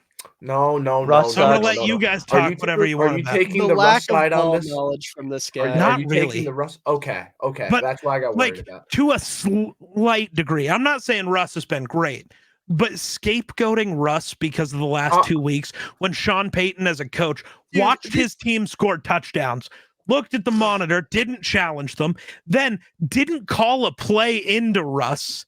So Russ just ran a play. It didn't work. Then berate Russ like he's the reason you lost. When you scored 3 touchdowns in a row, you could have challenged it. You could have done anything that is your job as a coach. But now I think Sean Payton and the GM both have to be fired. You've decided to move on from Russ. This is a $40 million cap hit next year and a $60 million cap hit the year after for a guy that's not going to be on the team for bad coaching decisions. And you can't fire the guy when you still have a chance to win the division. You're just throwing in the towel on the season. That is the biggest loser's mentality thing of all time. That's where I disagree. Fuck Sean Payton. That's where I disagree. I don't think benching Russ is throwing in the towel. That's throwing in the towel. Stidham is not better at anything than Russ. Not one thing. Stidham is going to do executing. Stidham is. I was going to say, like, he's not going to break structure quite as often. Like that's exactly where the frustration from Payton is stemming from. Here's who you blame for this entire season: not Sean Payton, the GM, not Russell Wilson, George Patton. Whoever's idea was to bring in Sean Payton, a head coach, an offensive mind who is known for building an offense around a quarterback who operates in structure. Building an offense that revolves around quarterback play in structure, executing the offense. Whoever decided to bring that anywhere near Russell Wilson deserves to be permanently exiled from planet Earth. And fair. If you're building a team, what do you trust more? An aging veteran who has only gotten worse, or one of the best offensive minds of the 2000s? Which one would you rather? I don't know. Part of me really wants to push See, we had the Brady made Belichick thing. I really want to push the Breeze made Payton thing so bad. Cringe. I want to so bad. That is bad. cringe as hell. If you look at I hate Sean Payton, so you got to know this is mostly. Oh, that's right. You're Vikings fan. This is the dude that murdered my team and cost us a Super Bowl. So I hate Sean Payton. So any chance to rag on him, I will take. I acknowledge he's been a great coach. But if there's a world where his downfall happens and he looks awful and I get to say Drew Brees made him, it is the best thing to ever happen to me. That is my Super Bowl. If you look at Brees. Listen, I'm not going to say that I'm like some elite NFL historian, but the fact is Brees was a gunslinger. Brees was a little bit more of a, throw it all over the place type of guy. Then Payton brought him in, and all of a sudden it was a lot more, a little bit more of a execute as you're asked to. See, that was the end of his career. When they won Super Bowls and Drew Brees was going crazy, he was still being a gunslinger. The only thing that changed is Drew's shoulder popped. And suddenly it was just when Drew was a gunslinger, was he or was he not operating within structure 99.9% of the time? Yeah. Sure. But he was doing that in San Diego too. He's always operated within structure. But when was the structure better? Okay. Well, again, we could give all that credit to Pete Carmichael. I can't do that. Yeah, That's You're going to the give worst. Pete I'm not Carmichael gonna credit do for shit. anything. I'm not going to do Exactly. shit. The I fact just is, want to. the fact is, So Sean it's also the Payton, thing. it was Sean never, Payton missed a year, and Breeze played the exact same. Nothing changed. whether you want to believe that Breeze made Payton or not, whether that's what you want to think, the point is Russell Wilson and No, Sean that Payton was never going to work, and we all knew that. never was going to work. But Never. I just think And there was giving a up on period- your quarterback when the games you've Because- won have been because of his out of structure shit. Because that's what the offense has become as a result of how Russ is playing. So have That's the Stidham problem. come in and So have behind Stidham come in, execute the offense, and But then win games because we're the offense is missing being the big executed key the right way. here. The Broncos O-line sucks. The only receiver that's any good at this point is Cortland Sutton. What is Stidham going to do? Stand there and get sacked 18 times? There's It's only not gonna one be way to good. find out. Listen, this could age But terribly. You're and then tanking your season. You're They're just guaranteed. going to check it down to Adam the Troutman every Russ play. experiment. The Russ experiment isn't working. It But was working for a also little just bit. I don't know. I don't know It was how working you for can a little actually bit, and move then off they Russ. lost to- It's going At to the cost end you of a the lot day, of the money. Patriots. Here's They the lost to difference. Bailey Zappi. That's fair. Right. Here's That's the fair. difference with the offense. The defense also let Bailey Zappi look Sean- good, though. Sean Payton wants an offense he can have control in, an That's offense fair. that he can have a hand in, as any offensive coordinator or head coach or play caller wants. Sure. When Russ is running your offense, your input in your offense is minimized. That's fair. When you have a geriatric Russ running your offense, That's also fair. your input in your offense not only becomes minimized, but Yeah. it becomes 10 times more unpredictable, and more often than not, it's going to result in bad things. I'm But content. Sean I'm Payton's gonna sticking be- with my Sean Payton hate, and I'm sticking Well, with specifically just throwing in the towel and playing a worse quarterback If just it's because gonna it be, a might worse fix your quarterback that structure. fits your offense better for 2 Okay. games. Nick Mullins fit the Vikings offense better, and it didn't end up winning us any Okay, more games. Well, I don't think That's- Jarrett Stidham's going to decide he has the biggest dick in the room at any point over the next 2 weeks and try to chuck He up did it in 50-50 Oakland. balls. Sorry, Vegas. I will never Yeah, stop saying Oakland. Opinion deleted because you said I'm- the wrong place. You know what's funny? I'm literally wearing Raiders pajama pants right now. Like, Yeah, this guy's got other agendas he's trying to push. Anyways, speaking of the Raiders, they beat the Chiefs because they played real football. they didn't Well, throw the ball for word. 3 Exactly. quarters. Yeah. They played love it. real football. I love Antonio Pierce and what he has done with this team. I adore it. And if he's not the head coach next year, burn Vegas. At least the Send him back to organization of the Oakland. Vegas Raiders.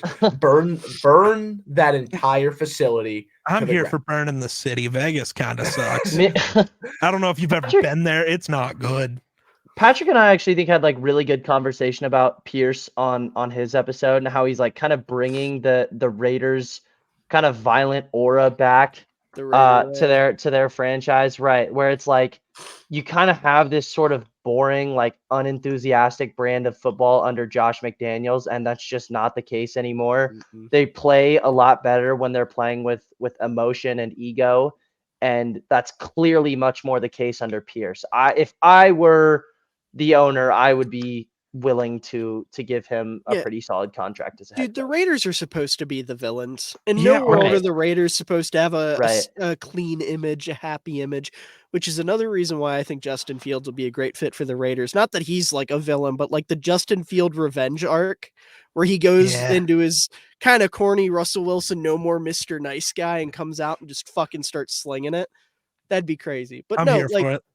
the 'Cause Raiders, he'd just be running the football. You've Right. Which talked fucking about. works. I just want to be sure because I don't want to give the audience something that they already heard if they listen to this podcast all the time. You've talked about the Chiefs and how bad they've been looking all year Oh yeah. already. yeah. Yeah. So I don't need to say the entire wide receiver suck, No. all line No. can't block. No.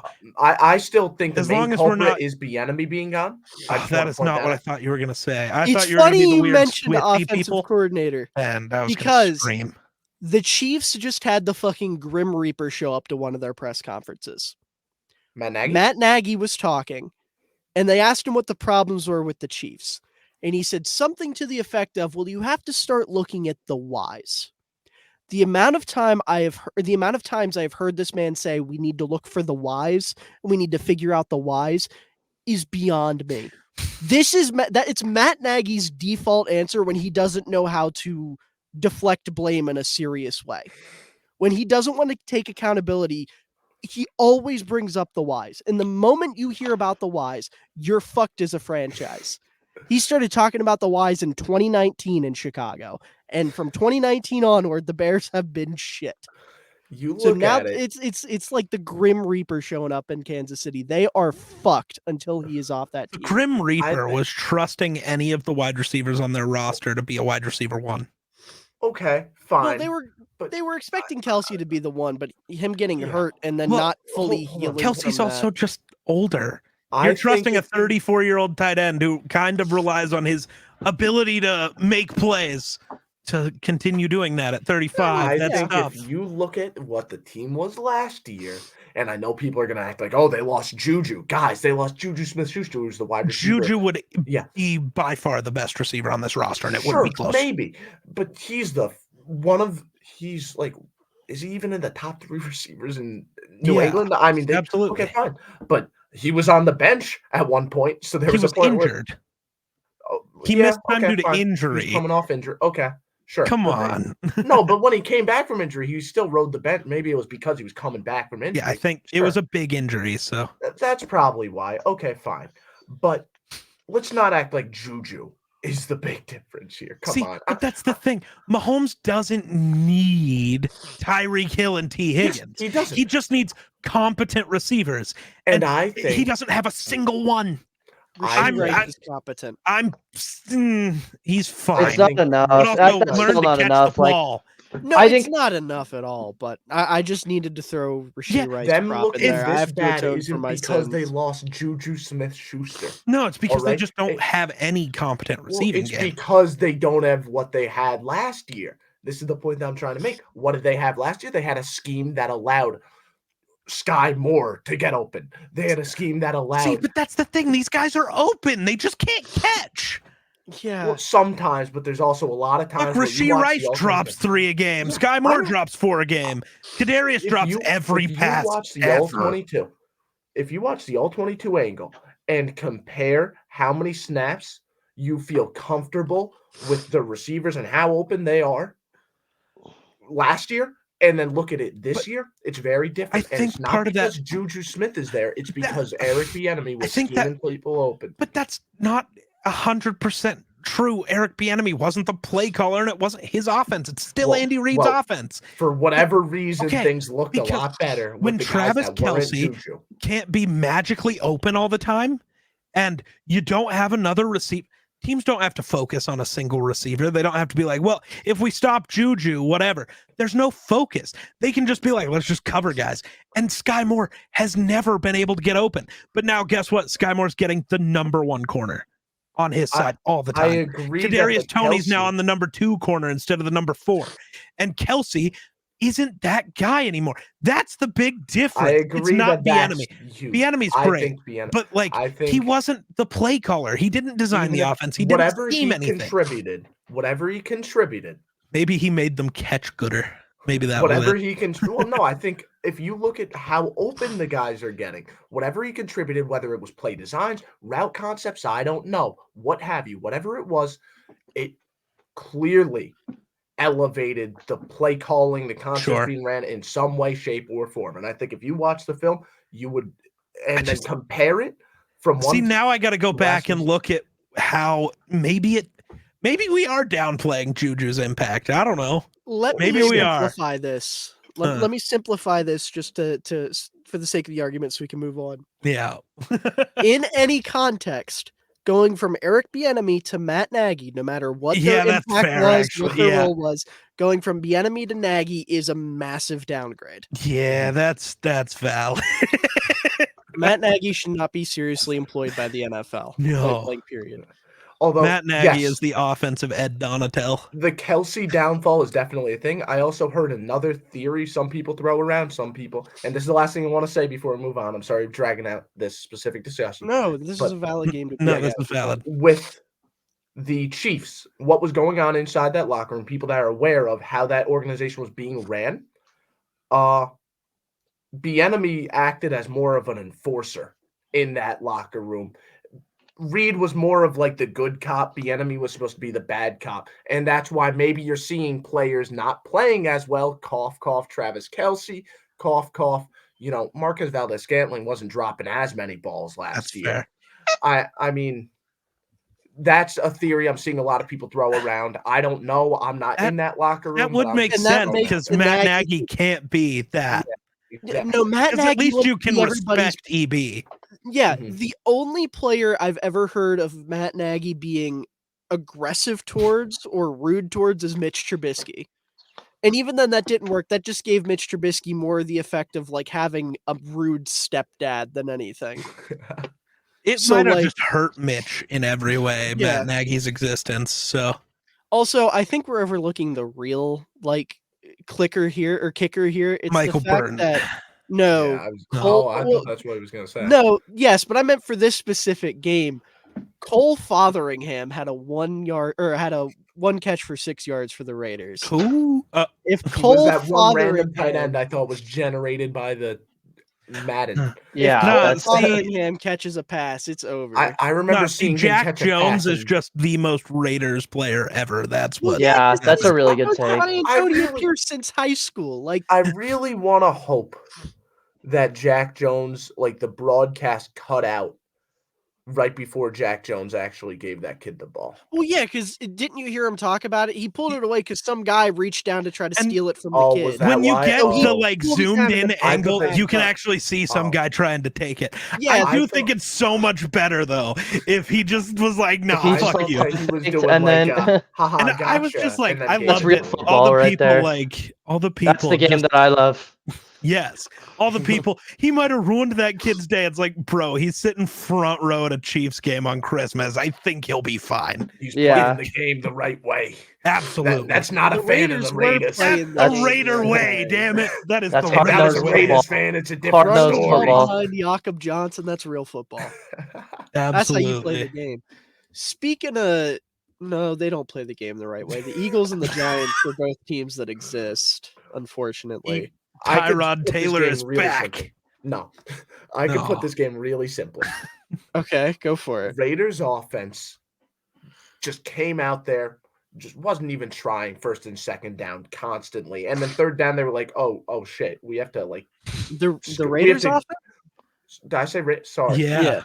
Eagles offense. Okay, Because the now Raiders this makes offense was not sense. just the Eagles offense on first and second down. They would go out there lackadaisically and just, run a play, whatever. They got 1 yard, okay. Then another play, who cares? And then third down, they're like, okay, now we'll actually try. And that includes when the snap goes really far right. Jalen Hurts still can make that magic happen, but for whatever reason, the energy isn't there.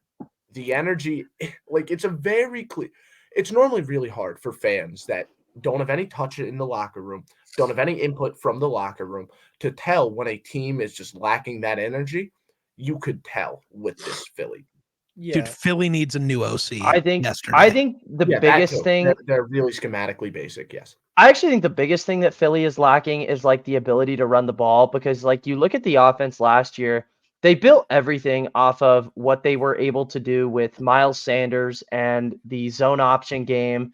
And then Jalen Hurts was built off of the passing game off of that. And now you're going into this year they can't run the ball. And so you're throwing Jalen Hurts into this spread gun heavy offense where he is forced to have 5 receivers out there consistently reading things out. And that's just not his game. I think Philly, even though they have not really been known to do this over the last couple of years, I bet they go out and spend either big draft capital or big money over free agency on a running back, because the success rate on DeAndre Swift is just very, very low this year. So I think that they'll get Jackson. I feel so seen. With no Jake Thank here, we you. just get to have a shit on Swift party, and I love it. I hate DeAndre Yeah. Swift. Everybody We does don't talk except about Jake. DeAndre Swift because anytime we try to bring him up, Jake tries to victory lap. Yeah. And it's like, dude, he's not been that he's good. Had some good he's games, a nice but he's role been player. wildly inconsistent. He's But a it's nice also- role player. Yeah.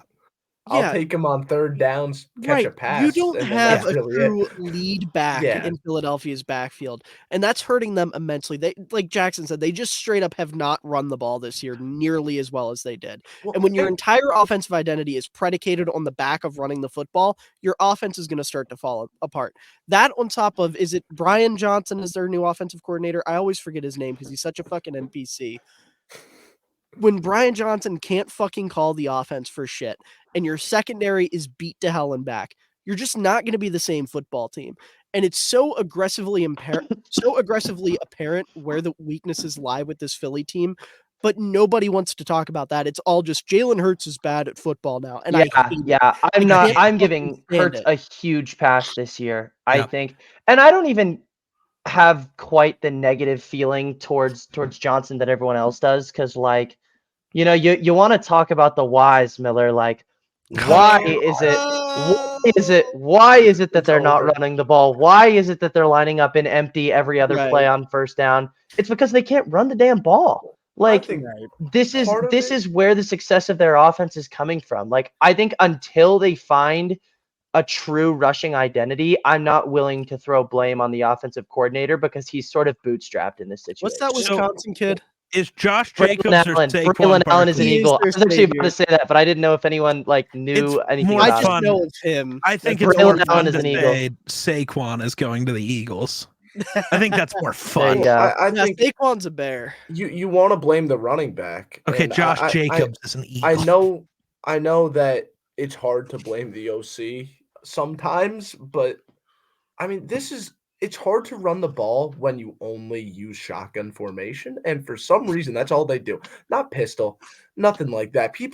It baffles me all the time. I don't get why teams think running the ball out of shotgun works. Yes, I can see him.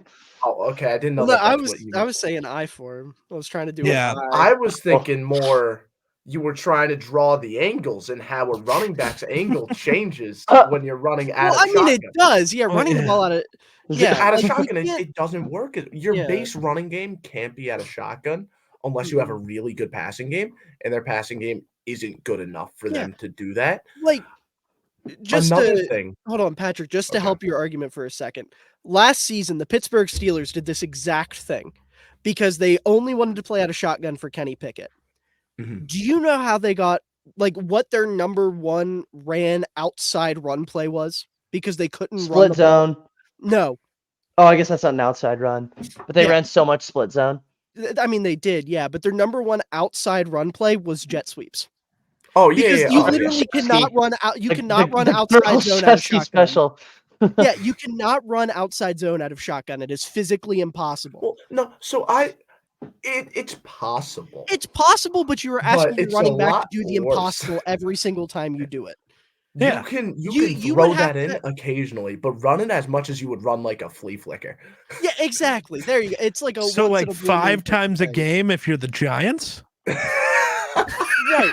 Like, you either have to have a backwards offensive coordinator or a really special running back to pull it off. And the Eagles do not have a really special running back on their roster, especially in terms of vision. That's the number one thing you would do for that, is being able to find a hole. Rashad Penny. The answer is here. Put him in. The guy the answer is here. To play. Dude, I don't know what Rashad Penny did to the Eagles, but the athleticism has to have just fallen off a cliff. I mean, like, the injury history with him is just pitiful. I feel like there's definitely a pretty clear path to the point where it's like, I could absolutely understand if he's just not in NFL shape anymore. Right. Also, but why would he still be on the roster then? Before we wrap up, just teaching them this entire just talking about the Eagles and their downfall, I just really quickly want to say that Eagles offensive line, not what it was. Like, I'm sorry to break it to you, man. Jurgens isn't good. The loss of Sayamalu will be Cam Jurgens isn't. That, well, and this year, more than any other year, I don't know. I haven't sat down and studied the Eagles O-line.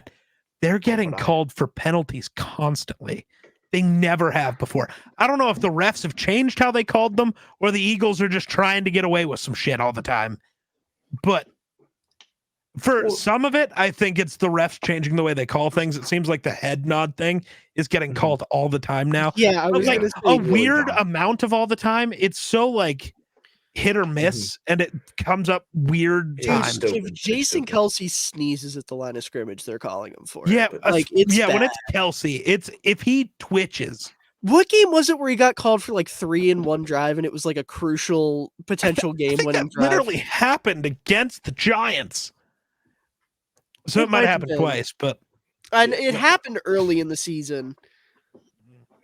Was it Also, the Niners game, maybe? I love how this is the discussion after the Eagles win because it's just so clear that they're not looking good. Yeah, I mean, what are we going to talk about with the Giants? They benched No, Tommy DeVito. and I'm got not his saying head, I'm like- not saying we shouldn't. I'm not saying we shouldn't be talking about Philly. I'm just saying like it says a lot about Philly.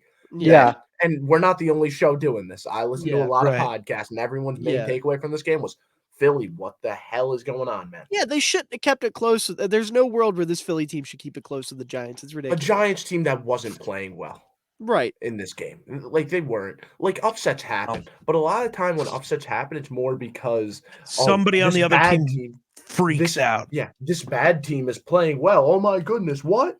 No, this is just Philly imploding, and they've been imploding for I was weeks. going to say that too. It's been a constant Yeah.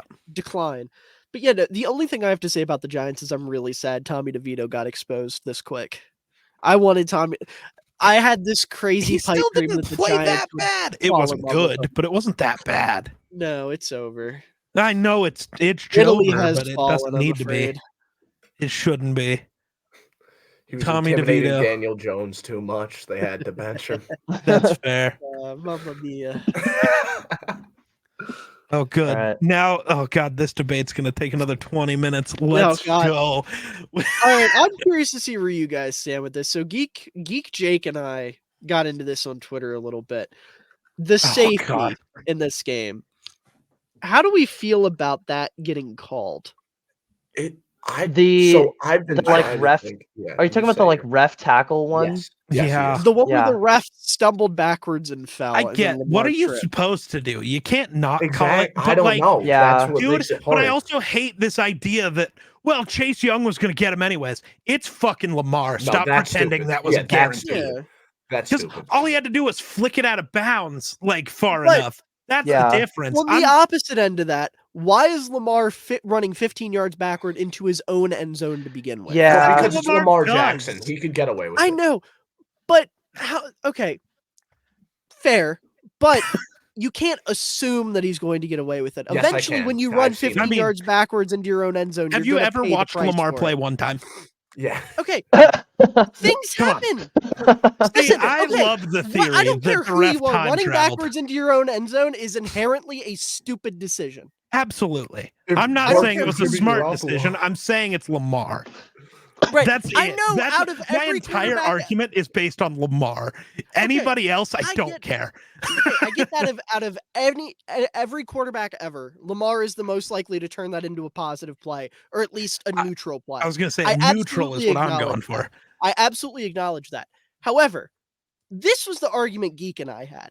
He's blaming the ref, saying that the ref did a stupid thing by falling over. So Yeah. it's watching the beginning of the play. The ref starts backpedaling, sees Lamar going back, and then does a double take and goes, "Oh shit," and falls. Like he didn't That's think not what Lamar could go happens. backwards. It No. absolutely Okay, is. the end You of that see is the the look big of, hang up. "Ugh." This is what happens. The ref starts backpedaling because that ref's job is to stay behind Mhm. the play and Mhm. watch what's going on the play from behind. He notices that Lamar is equal to him and he needs to be behind Lamar. Uh-huh. So, in an inhuman feat, he attempts to backpedal as fast as Lamar can run and ends up falling over and tripping. But that's okay. But you can literally watch as the play develops. He should have just been backing. He slowed down and then oh shit, Okay, he wasn't again, ready for Lamar to didn't- scramble. He wasn't ready for Lamar to run 15 yards backward into his own end zone.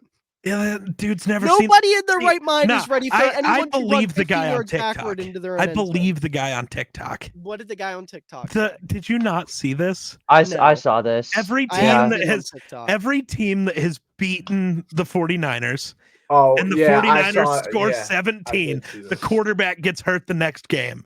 So this ref time traveled to trip Lamar in the end zone to make sure it would be a 19-point Niners win so Lamar doesn't get hurt next week.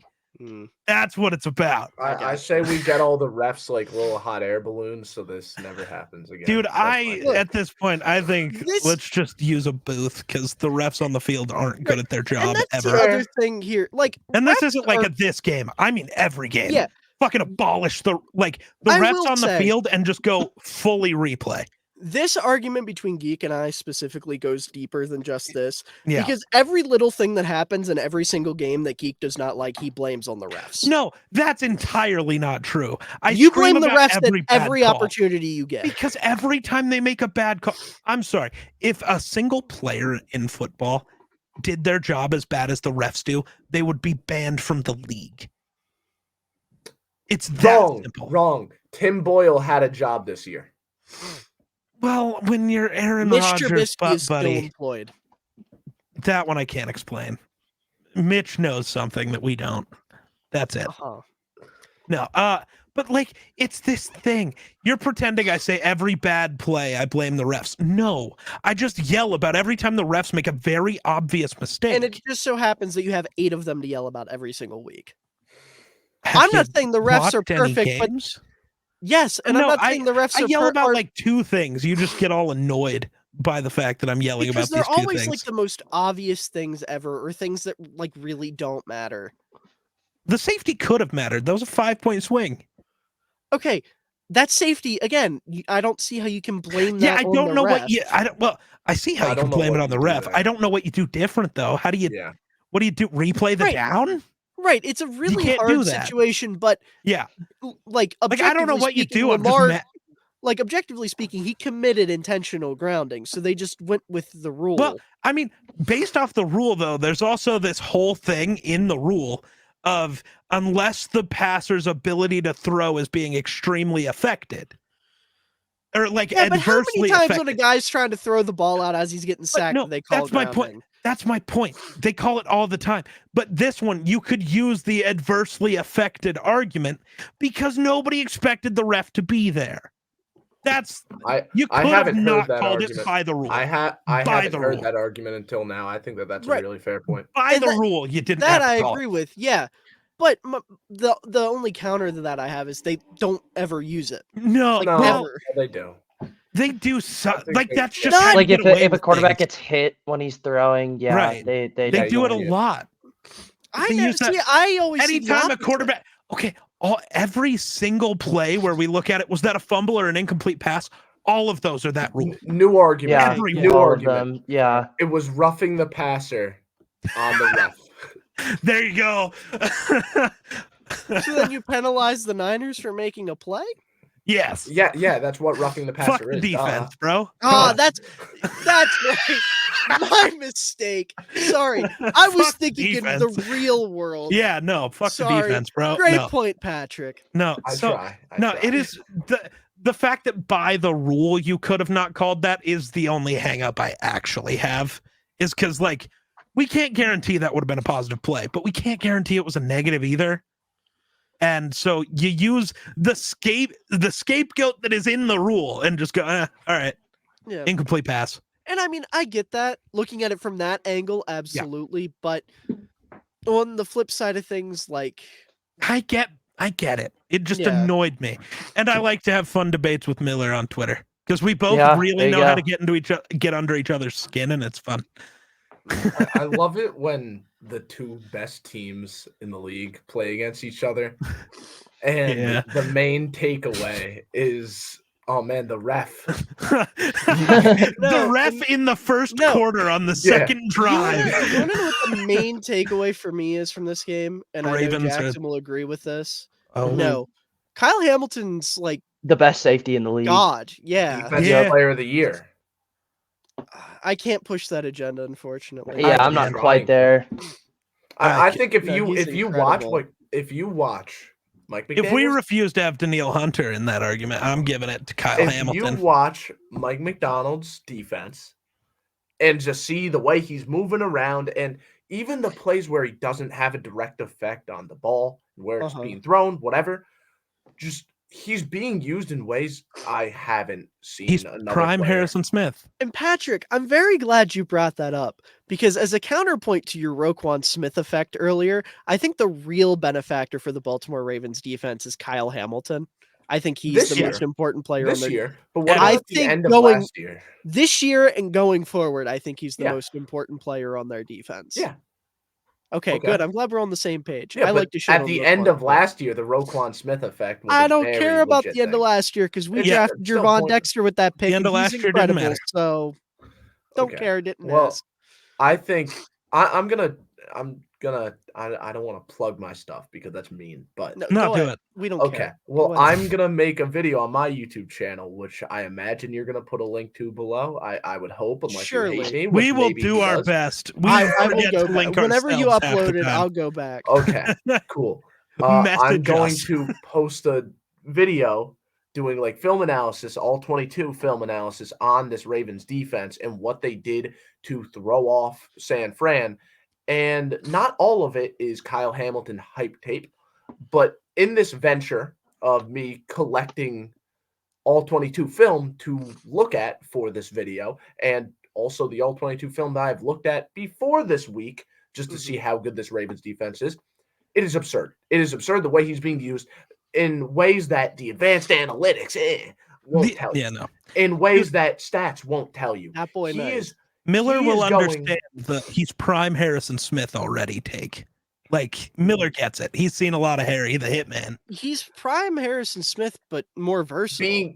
being A little used bit, in ways being used in ways do you I mean, don't think you would see. Eh, Yeah, he is. more. I don't think you watched enough Harrison Smith. Listen, You're relying maybe on I old have. I've man. not watched a lot of Harrison Smith. I'll give that to you. Like- He's a little before my time. Yeah. Listen, Harrison Smith He's- had more grit and he was a little more sneaky athletic. Oh my But god! I could do see think him- I I do could think see him Kyle dating my Hamilton's daughter. more If versatile. Yeah, Prime for sure. Harrison Smith, if Prime Harrison Smith had a defensive coordinator like McDonald, maybe that's the case. I was But gonna. I don't. Well, go I look don't at think. go again, back I and don't look at know. I don't know the 2017. film. I Why is gotta this go the with that debate? one. Why is Here, this the debate? I'll Yeah, put it no. this way. How I'll put it about this we way. just- Kyle Hamilton is what Harrison Smith would have been if he had Josh Metellus' versatility. Kyle Hamilton will line damn up at nose tackle next week. Whether he is Okay. prime Harrison Smith or not, Yeah, what? point is how he is being used literally any spot. Yep. You have no idea, no matter where he's being lined up. The opposing quarterback has no idea what the fuck number 14 is going to do Yep. on any given play. And it is Yeah. hilarious because literally anything is on the table. It's because McDonald is a madman partially, but the other part is because he can be used in any way and it works ridiculously well. I'm not going to lie. The prospect Kyle Hamilton, I wasn't absurdly high on. I thought that he wasn't. Yeah, bozo. I thought that no, I mean I liked him, but I thought that he was a lot more limited than people were acting like he was. I will eat my words because that very clearly is not the case. He is Go a back. stud. Listen, I need you to do me a favor. Go back, find your notes from that entire draft class, and burn them. Well, no, I frame thought them that as he was your being- motivation to be better. he was being used in a lot of ways. I'm not saying that he wasn't. I just didn't think, especially as like a high safety, I didn't think he was phenomenal. This guy got tricked by the 40 time. The hit. combine 40 time, which tricks everybody when players are fast too, because they will never run that fast with pads on. the press clip against the practice squad receiver. Oh, Who I cooked think that him. might have been part of it. Yeah. It might have been. I don't Oh, He know. I forgot probably about was that. the I thought problem. that he was an elite tight end eraser, someone that was very nice in the box, but I didn't love him as like a high safety. Boy, was I wrong. He is just elite in every aspect. In every single aspect, he shines. And the way that McDonald is using him, I can't stress that enough. And then add the rest of this defense. It's absurd. This isn't just the best defense in the league. Like Jackson, I know that you said that the Jets have the best defense in the league. I don't know. still That wanna take argue aged the well Browns. tonight. I don't That's- know if Flacco makes you change your opinions on that. But I don't think that this Ravens defense is just the best in the league. I think that it is a historically great defense. I think that they are that good. And I think they're only going to prove that as they march their if they way. win a into the ring, Super tough Bowl. because the Browns are right there. All time. But maybe the Browns are also. Right. I think It's the Browns are a good year for generational, dude. defenses. Like this has been a great football It's season so for that good. reason. the It also hurts me, horrible so it's okay. quarterback play, like the horrible MVP discussions that we're having right now are a testament to how good defense has been this year. Yes. Like Yeah. it's just been a Absolutely. great year for it in Hold on. general. And that's what I hate about NFL dialogue. Nobody's talked about that. No, Nobody nobody cares the brings up- defenses are playing incredible. It's only bad quarterback play. Dude, I don't know like, if any of you are familiar with this book. it's not I even can't. What does it say? I can't read it. It's Too far away. just the an making of a entire- modern defense. It's just Beautiful. hybrids. It's just the entire NFL is now just everyone can do everything at That any boy nice. moment. Pretty Yep. much, Yeah. yeah. That boy It's nice. no longer drafting players to be defensive ends, no longer drafting players to always play inside linebacker. Everyone is being used all over the place. And it's Yep. not always all 11 guys on one defense. With Baltimore, it is. And Yeah. that's why it's lighting people up. We saw Dude. Travis Jones take a snap at edge rusher Yeah. in this game, and he forced an interception. Yeah. Dude. It is absurd. It's absurd. Well, and that's what you got to look at with this MVP debate that nobody wants to do. Like, yeah, I'm going to try to do the will Brock Purdy against these elite defenses, when he played the Browns, because he played the Vikings when their defense finally like clicked and was not good. That's been every quarterback this year. All of the elite defenses have bullied everybody constantly. Yeah. The Ravens, the Niners, the Jets. Dude, I feel bad for Jets fans. Like, tough year because your defense has been awesome until Joe Flacco, but Joe Cool's just that guy. Well, also it's revenge, so it's fine. I was gonna say this was the first game the Jets defense let up 300 or more passing yards. I ask you this though, just to bring us back to the 49ers Baltimore game. Do you think this was more of a testament to how good Baltimore is, or a revelation of San Fran not really being as good as we thought? It's absolutely how good Baltimore is. Yeah, that's what I thought. Without a doubt. I'm still a Brock Purdy hater, but like, no, it's I'm because not a hater, but I'm definitely a hater. How many? I mean, like, I don't think I think he's minimally better than Jimmy G. Minimally. Okay, I don't agree, but carry on. I don't agree with that. Yeah, that's fair. You don't have to agree. I was gonna say I've been the only carry guy on with your point, even though you're not a big Brock guy. It's still more of a Ravens thing. The Niners can bully everybody, even with Brock Purdy's flaws. They still make it work, and normally it's a lot closer. Like, even when they lost to the Browns and Vikings, and those defenses were really hard for their team to figure out. Yeah, how This many is still close? How many like tipped interceptions are you going to be getting on a game-to-game basis? Like, I think the best way I can describe this game. That happens all the time. Well, it's because they got athletes. Yeah. I think the best way I can describe this game is like this elevated my opinion on Baltimore, but it didn't necessarily diminish my opinion on San Francisco. Agreed 100%. Because I think that while Baltimore definitely made a ton of really big plays, they also got like the absolute best possible outcome on a lot of those plays. And that's not to say that they played fraudulently by any means, because they played like the better team in this game 100%. But I think if you simulated this game 100 or 1,000 times over, like it is going to be, the average score is going to be a lot closer than what happened today, because the amount of turnovers that just swung Baltimore's way was absolutely absurd. Like that first pick that he threw to Hamilton, absolutely on Purdy. Yeah. I'm not saying that the rest of them were this like horrible decision or read by him. I think if you watch that play, this is going to be weird. But I heard someone else talking about that specific play and saying like, normally when that concept is being ran, Kittle's route, he ran it like 5 yards shorter than he should have. He should have baited Hamilton in a little bit more towards him. Again, I don't know, but that's what I heard about that play. And it did look like, why is Kittle running that route as close to, I think it was Ayuk's route. If you look at it, I think it's very clear that could be a little bit more Kittle being a little bit dumber on that specific play than he should have been. But, Sure. what do I know? And So- just to And to Hold be on. fair, I've been calling Baltimore the best team in football since like week 4. So I've been saying I'm it since definitely the just start of the continuing my season. narrative. I mean, no, I said San And Fran, but I said Last them too. week when we were breaking down this game, I said to me that both of these teams were great. It was going to be close. The difference is going to be Lamar is better than Purdy. And I didn't expect it to be Purdy having a disaster class. Like I expected it to be a team needed to play. Lamar made it. Purdy didn't. That's what I expected. So, yeah, I definitely think it's a closer matchup than what this game showed. But Do you think now with Mark Andrews out, you would take San Fran if the game's played again? If the game is played again tomorrow, Mark Andrews wasn't in this game. I know. With Mark Andrews not playing, but were you saying that before? I was saying that before. That was when I picked the Ravens last week. Oh, That's I what thought I you said. meant you were saying that all the way back in week 4 when you were saying that. I was saying that this week when like we were picking this game. I said the difference is Lamar.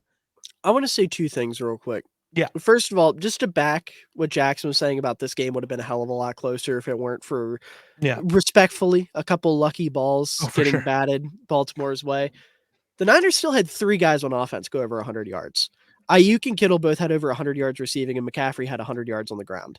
Yeah. Like, their offense was still clicking. They were still moving the ball well. They just got unlucky. Like, this game was the epitome of, like, you know when you're better at somebody in Madden, but you get a really shitty animation and you get completely fucked by it? Like, this is the most blatant example of, like, that being a real life thing. Like, and again, I'm not trying to take away from Baltimore. I think these teams are equally as good. They're 1A and 1B for me. Like, I'm with Jackson 100%. This elevated my opinion on Baltimore, but did not change my opinion on San Fran. And with Geek, I don't really think the key to this game was Lamar being better than Purdy. I said that's what I was predicting it to be. I didn't say that's what it was. Well, I thought you were before saying the game. I was saying the difference will be Lamar is better than Purdy. Let me rephrase what I was trying to say. Had this game not had crazy animations, I think that would have been the difference. Well, I thought what you were trying to say was that's what you were predicting before the game, and it ended up coming true. That's just what I thought would happen. Well, then I will retract but all the my animations statement. changed, and that's why I said it should have been closer, and the difference should have just been Lamar in my head, but it wasn't. Yeah, because I get what you animations were the difference. I get you. With the knowledge that we have, if this is the Super Bowl, and we don't know the upcoming playoff matchups, whatever. With the knowledge that we have, who do you take? I want to hear. I'm still taking the Ravens. I'm still San taking Fran. the Niners. I'm going San Fran. Yep.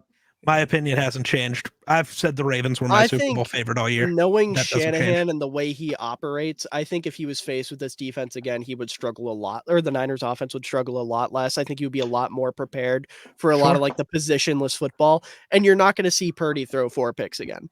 Yeah. 100%. Yeah, exactly. And like the offensive guys continued to make plays despite everything that was happening with the 49ers offense. I also think you give a few more swings to San Francisco. Like it's a very different game. I really would be fine with you picking either team, but to me, with the Monstars as that offensive skill position group, I'm still going with San Francisco. I don't know. They're supposed to have Mark Andrews back. So well, San Fran's supposed to have Eric Armstead back, which is huge. Okay. Sure. That's Plus, fair. Healthier Orlando Brown. Let's just keep throwing injuries around. Plus, the Niners just added Sebastian Joseph Day, so did I say Orlando Brown? According to 20, I meant Ronnie Stanley. Yeah, Ronnie Stanley. Yeah. Thank you. Ronnie Stanley not according playing. to 2020 Twitter or 2021 Twitter, excuse me, the Niners now have the best defensive line in football. But also, what about playoff OBJ? Gotcha. Don't care. We do not care. That's I forgot you're the biggest OBJ hater in history. I do not like He will OBJ. win Super Bowl MVP over Kyle Shanahan, put up 800 yards and 25 touchdowns, and you'll go, he still sucks. This guy's just pushing bullshit agendas. Anyways, when you we get absolutely Kyle would, Juszczyk Super Bowl MVP, then you can stop your yapping. Nah. Kyle Juszczyk's the last fullback to score a touchdown in the Super Bowl, and he will do it again this year. Book it. That's so unfortunate because it's been years since Kyle Juszczyk was in the Super Bowl. I remember that touchdown. It was a beautiful I saw touchdown. the look in Miller's eye. He was afraid of what I was about to say there. Because I knew what you were going to say. You did not. You did not. No, you were afraid that I was going to say something else. It's What was I unfortunate. gonna say? No, you've totally missed this. You're What? sick brain Miller. Unfortunate that Juszczyk scored a touchdown in the Super Bowl. Is Yeah, that what no. When I said that's unfortunate, after you said he was the last one, you had this look like when I started to speak and said that's unfortunate. You had this look of like, oh, he's gonna talk shit on Juszczyk. It's like, no, it's just it's been 3 years. No, I 4 knew years. you were gonna bring up that it's been a long time. Yeah, You haven't had a fullback yeah. score touchdown in the Super Bowl. I thought you were gonna 4 assume I years. was talking shit, pushing the CJ Ham agenda. But anyways, we're at yeah. Shut your trap. By the way, are you ready to admit that Alec Ingold's better than CJ Ham? yet? No, Okay, well then you don't know ball. I do. It's Different offenses. CJ Ham doesn't get the same usage. That doesn't change it. CJ Ham has become my least favorite player in NFL history, and Miller knows why. What the fuck happened here? So he commented on one of my 25 days of fullbacks videos, and he was like, "So when are we getting the pass blocking highlight?" And I said, "Never, because they're not fun." He was like, "Challenge accepted." So he was going through looking for a good pass 5 blocking hours. highlight. 5 hours. Yeah. I'm never gonna get back. So I was like, and then You eventually missed a bunch then. I- CJ Ham's been awesome. In 2000, I only have all 22 film for this year Yeah. and 2022. see, Dude, that's what I he thought. straight I up thought one-on-one that beat sounded Nick weird. Bosa and Miles Garrett. And he How like are you pancaked missing them. Oh no, God no. See, that's the thing nobody's too. doing He it. was Has looking to for be- the He's big looking has for to be way too explosive. fun. It Nah, has it to doesn't. be a pancake or something fun. It doesn't. Watching CJ Ham do what no left tackle in football can do is all you need to do. I was trying to look for him Come like on. laying someone out.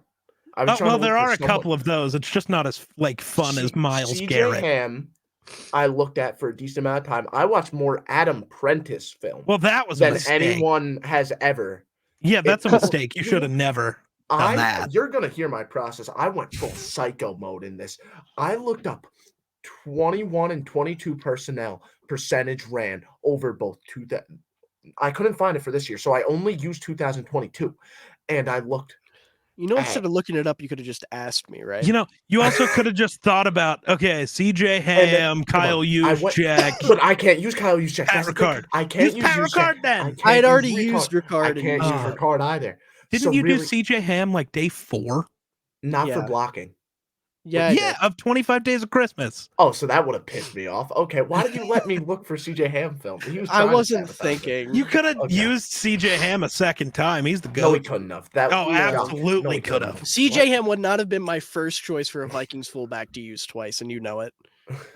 Who would have been? Is it Jerome Felton? Felton. Is yeah. it? Okay. That's I fair. could have just Anyway. pulled 2 blocks from AP's MVP season. I got That's the fair. percentage of snaps that they ran that personnel. And then I looked at the amount of pass plays that they ran out of that personnel. I went week by week. I looked at so This many man. keys. And let me tell you this. Oh, Cordero Patterson, Okay. I hate you. Hold on. that's Cordero the Patterson, reason I you hate couldn't you. find one for the Vikings. Hold on. Because they're not using CJ Ham to pass block out of 21 personnel. He's lined up at running back all the time. He's the only back in our backfield most of the time. I think my favorite part about That's all of so this, funny. infuriated. That's The- so funny. Kareem Hunt was the bane of my existence. Valid. Cordero Patterson, bane of my existence. I Watch wish I your could have mouth. found it. I wish I could have found a Keith Smith. we love Keith Highlight. Smith. I love Keith Smith too, but I Oh, couldn't find one because I that's would look at the electric. 21 person. I would look at the 4 21 personnel pass block snaps that, or 4 personnel, 21 personnel passing snaps that the Falcons would run, and they would all be Cordero Patterson and Tyler Algier, and I was getting infuriated. That's It fair. was so. I it was love terrible. that the And Vikings offense just hurt your brain. Oh my god, it pissed me off. If I see one more CJ Ham flat route, I am going to dude. do The monstrous CJ Ham damage flat routes to are my goated. domicile. Two things here. Number one, I love that you're bitching about this, and this is just how I spend my free time. Yeah. And number it's a two, good time. Number 2, we're at 2.5 hours and we haven't done our picks for next week That's yet. so we fine. need to It's rapid It's fire over. Fuck run this through these. episode. Let's rapid fire it. I thought Yep. this is what you do. I know No, you it haven't is. geeked. No, Yeah. we do a lot of yapping. No, I we know. do Have a we bunch broke of the ya- record? Oh, Have we broke the Run the North easily. record? Okay, Easily. cool.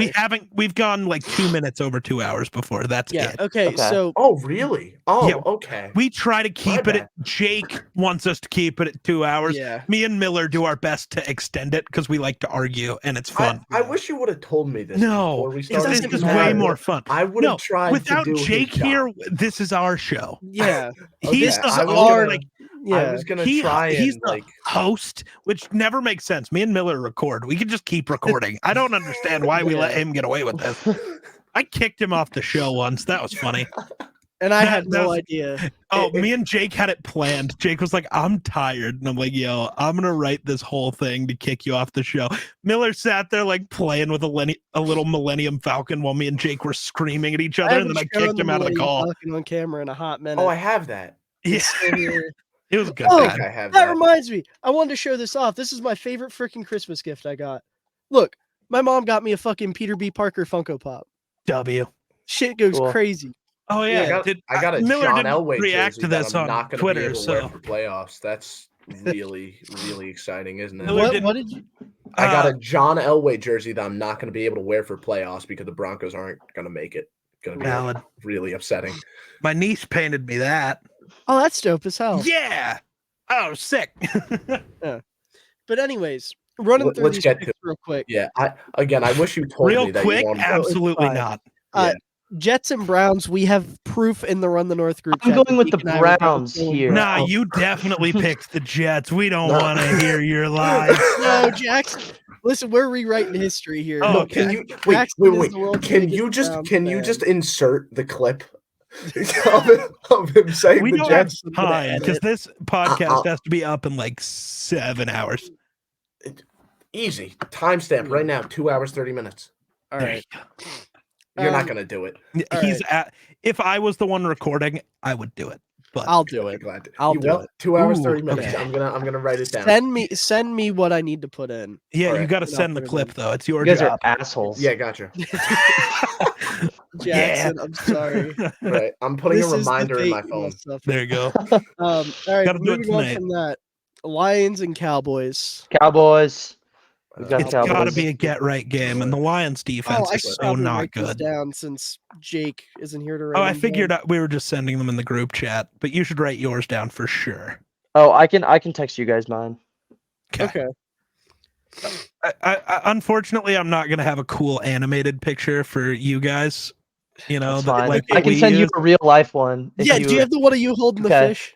because just the send us one that. Yeah, That's yeah. fair. Okay. Because okay. yeah, the yeah. animations or the animated ones we have cost actual money and take Which Yeah. is extra why time to mine get still made. has long hair. Yeah. despite Yeah, me getting the cut. yeah, Wait. What do we need to send out? I wasn't listening. I was putting a reminder in my phone. nothing. You don't need to send You're anything. such a dick. No, just send me on Twitter your game picks for this week. Yeah, Okay. We'll Okay. throw you write on the them Run the down North so we can. graphic. Are we Yeah. still running through them? Yeah, yeah, Titans Okay. and Texans is Okay. the next one. Oh, Texans. I'm also taking the Texans. This is the Stroud return. if Oh, Stroud I had the back Lions was Yeah. for taking the first one. Oh, what the Look fuck? laugh at this guy. Weirdo. Weirdo. Weirdo. He thinks the Trusting Lions that are- defense is the Okay. choice. Well, no. So my thought process is it's a shootout, and I'm hoping Goff doesn't have a turnover game. But it's I- Goff. Okay. Also, it's a shootout. I trust Goff more than Dak is a take of all time. I trust Ben Johnson more than I This trust guy, McCarthy. Dak this and guy CD rides versus Ben those Johnson. corners. I ride outright Ben past Johnson. Shanahan. Corners is He just does. Shanahan, Yeah. so. Shanahan. Shanahan, Shanahan Solo. I ride Ben Johnson. There's no doubting. All that. I right, this trust is Ben where Johnson, that's why. relationships are ended. Bears Yes. Falcons. There's- Who did I pick? Yeah, I knew I could count on you, boy. oh yeah. picked the Oh Bears. yeah. Okay. Once again, I'm weird. I picked Atlanta. Yeah. Look at this guy. He thinks I think that turnover. Taylor Heineke can beat the Bears defense. No, I see, think- the answer is for me to pick the exact same as Miller, so he can't catch up to me in the rankings. That's the real that's- Oh, answer. okay. Yeah. No, I'm not doing I that. don't I'm care not about your doing that. stupid rankings. No, I already picked my games. You can't see that, but I already all right. picked them. Dolphins Ravens. Ravens. Ravens is your next one. Okay. Yeah, Uh-huh. Ravens. Ravens. Although Yeah. it would be I said this on the podcast yesterday. It would be a very you're doing.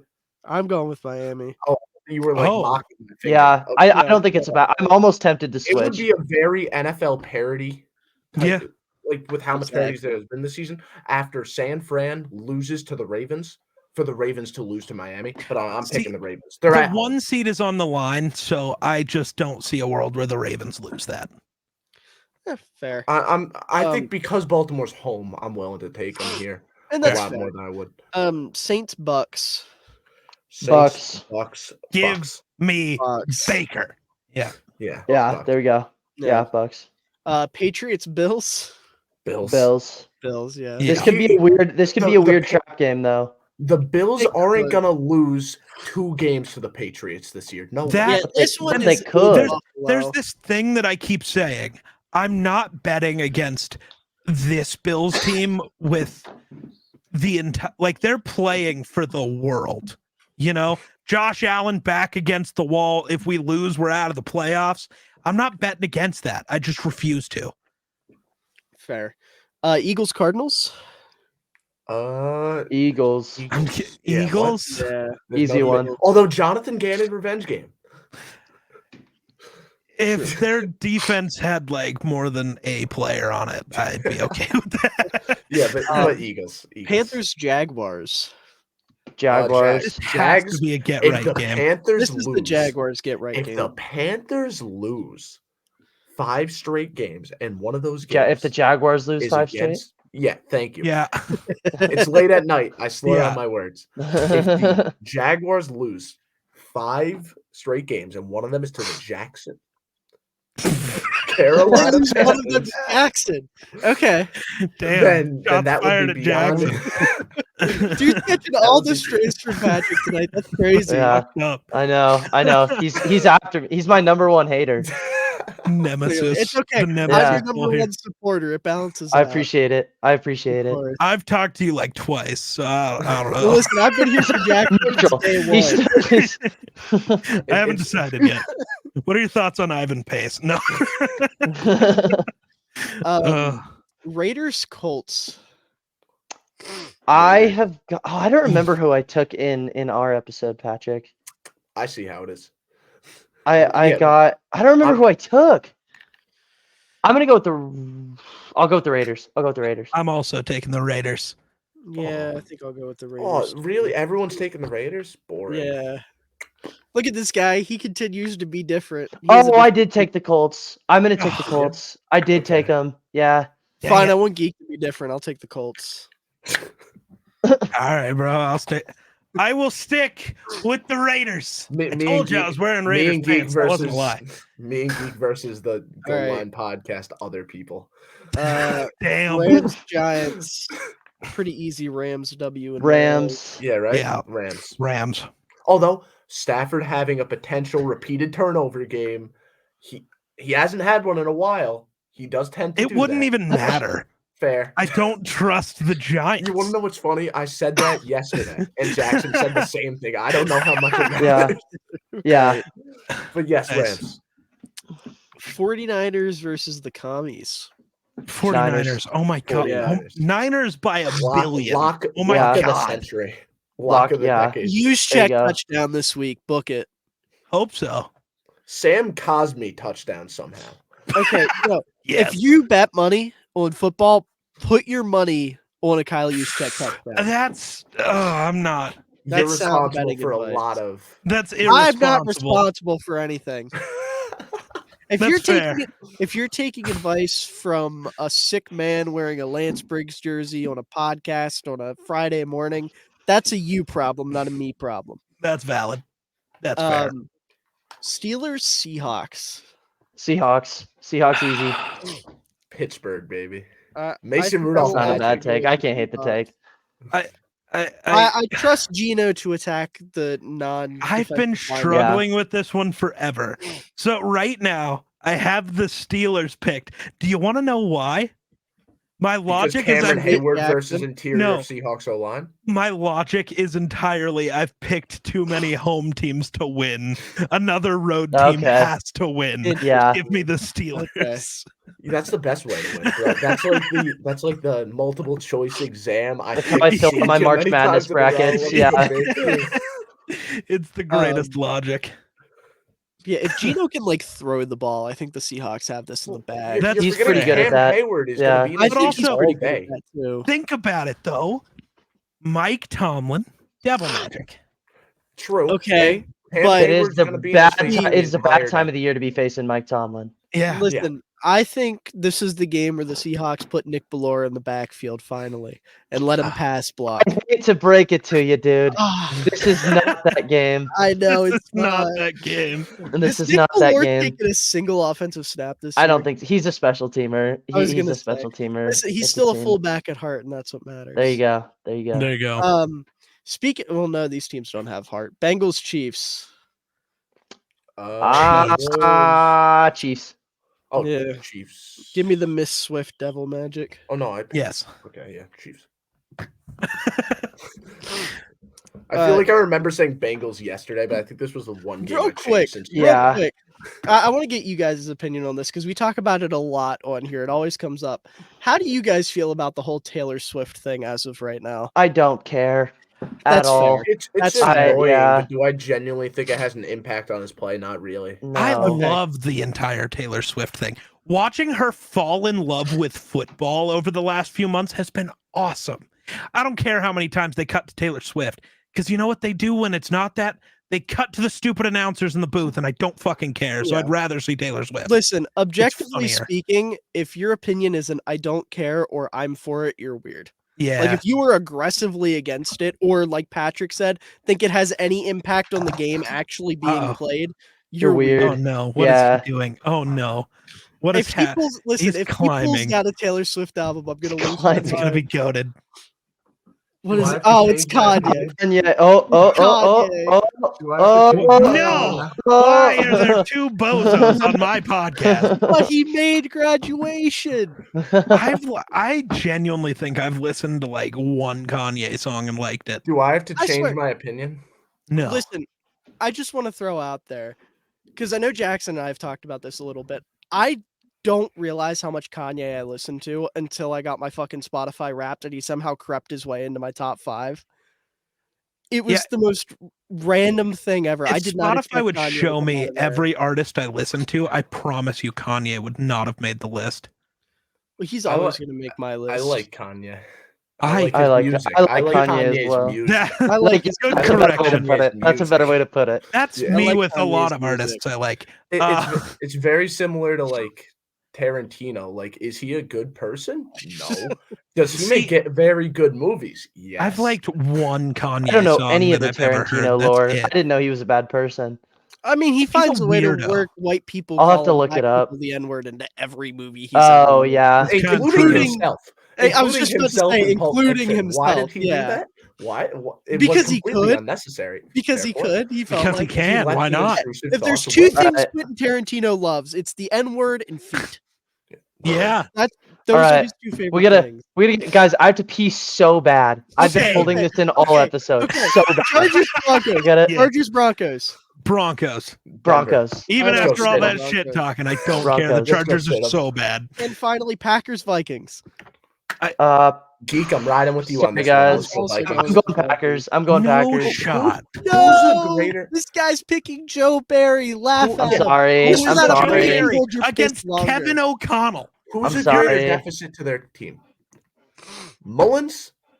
Or Mullins Joe isn't isn't starting. Jared Hull's It's starting the this week. Mormon you're missile. right. Glorious You're right. This is a BYU Baker. blowout, He's dude. starting Fair this point. week. Fair point. That has changed. The I Mormon respect missile. I roll with J Love. I roll with J Love. Miller Nah. Football's first 2022 draft crush, Jaron Hall, is We starting this dude, we got 16's got to prove it to him because me and Miller were will. both really too high Jaron on Hall's Jaron Hall. 750,000 Dude, yards this dude, week. I want this to be the greatest game of all time for a quarterback. Like I want Jaron Hall. I thought that you to were going be to that say guy. just greatest game of all time. And then No, that's it. because I it's was going to like, be a okay. blowout.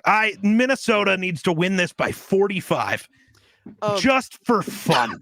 But that being All of said, it being Sharon Hall. That being said, to save do it. poor Jackson over here, before we jump I'm out about to of here, explode, bro. do either of y'all want to plug anything? Check out at No Huddle NFL, no capitals and no spaces on TikTok and Instagram. That is No Huddle NFL with no capitals and no spaces. Also available on YouTube, No Huddle NFL, no capitals and no spaces yet again. And also Twitter at No Huddle NFL, no capitals and no spaces with an underscore at the end. Also, feel free to check out my podcast available on Spotify, the space Jack. goal space line space podcast. Thank all of you for listening, and I hope you enjoy. Hold on, Patrick. Just Also- to reiterate, that was with capitals and no spaces, right? I'm gonna leave the call. The Goal Line Podcast, the capital T space goal Stop. capital G No. space line Stop. capital This L. is torture. space This is a war podcast. crime. Okay. Jackson, Also, plug something for these the love of two- God, so I don't feel as bad. At These two are my JPowNFL co-hosts. on Twitter and TikTok. At JPowNFL. Gave up the Also, YouTube go check out the time. Sports and Stuff show, a show that I just joined. Go check them out. Sports and Stuff. All right. But all that being said, I forget how Jake outros these, but thank you all for watching, and thank you to Patrick and especially Jackson, considering he's putting his body on the line to be here at this point, for joining us on short notice. We got them to sign on, 2 hours before we started recording. Yeah. We greatly appreciate it. Make sure to follow Run the North on all platforms, Twitter, TikTok, Spotify, Apple Podcasts, all the other places you get podcasts, and also make sure to subscribe here and leave a like, because that's always a good thing. I think Jake always forgets to tell people to leave a like. And also follow me, Jake, and Geek everywhere. Our links are in the description. Their links will be in the description. There's links everywhere. Go click on all of them, or I'm going to come to your house and I'm going to pee on your favorite plant. But that being said, thank you all for watching. Goodbye. Bye.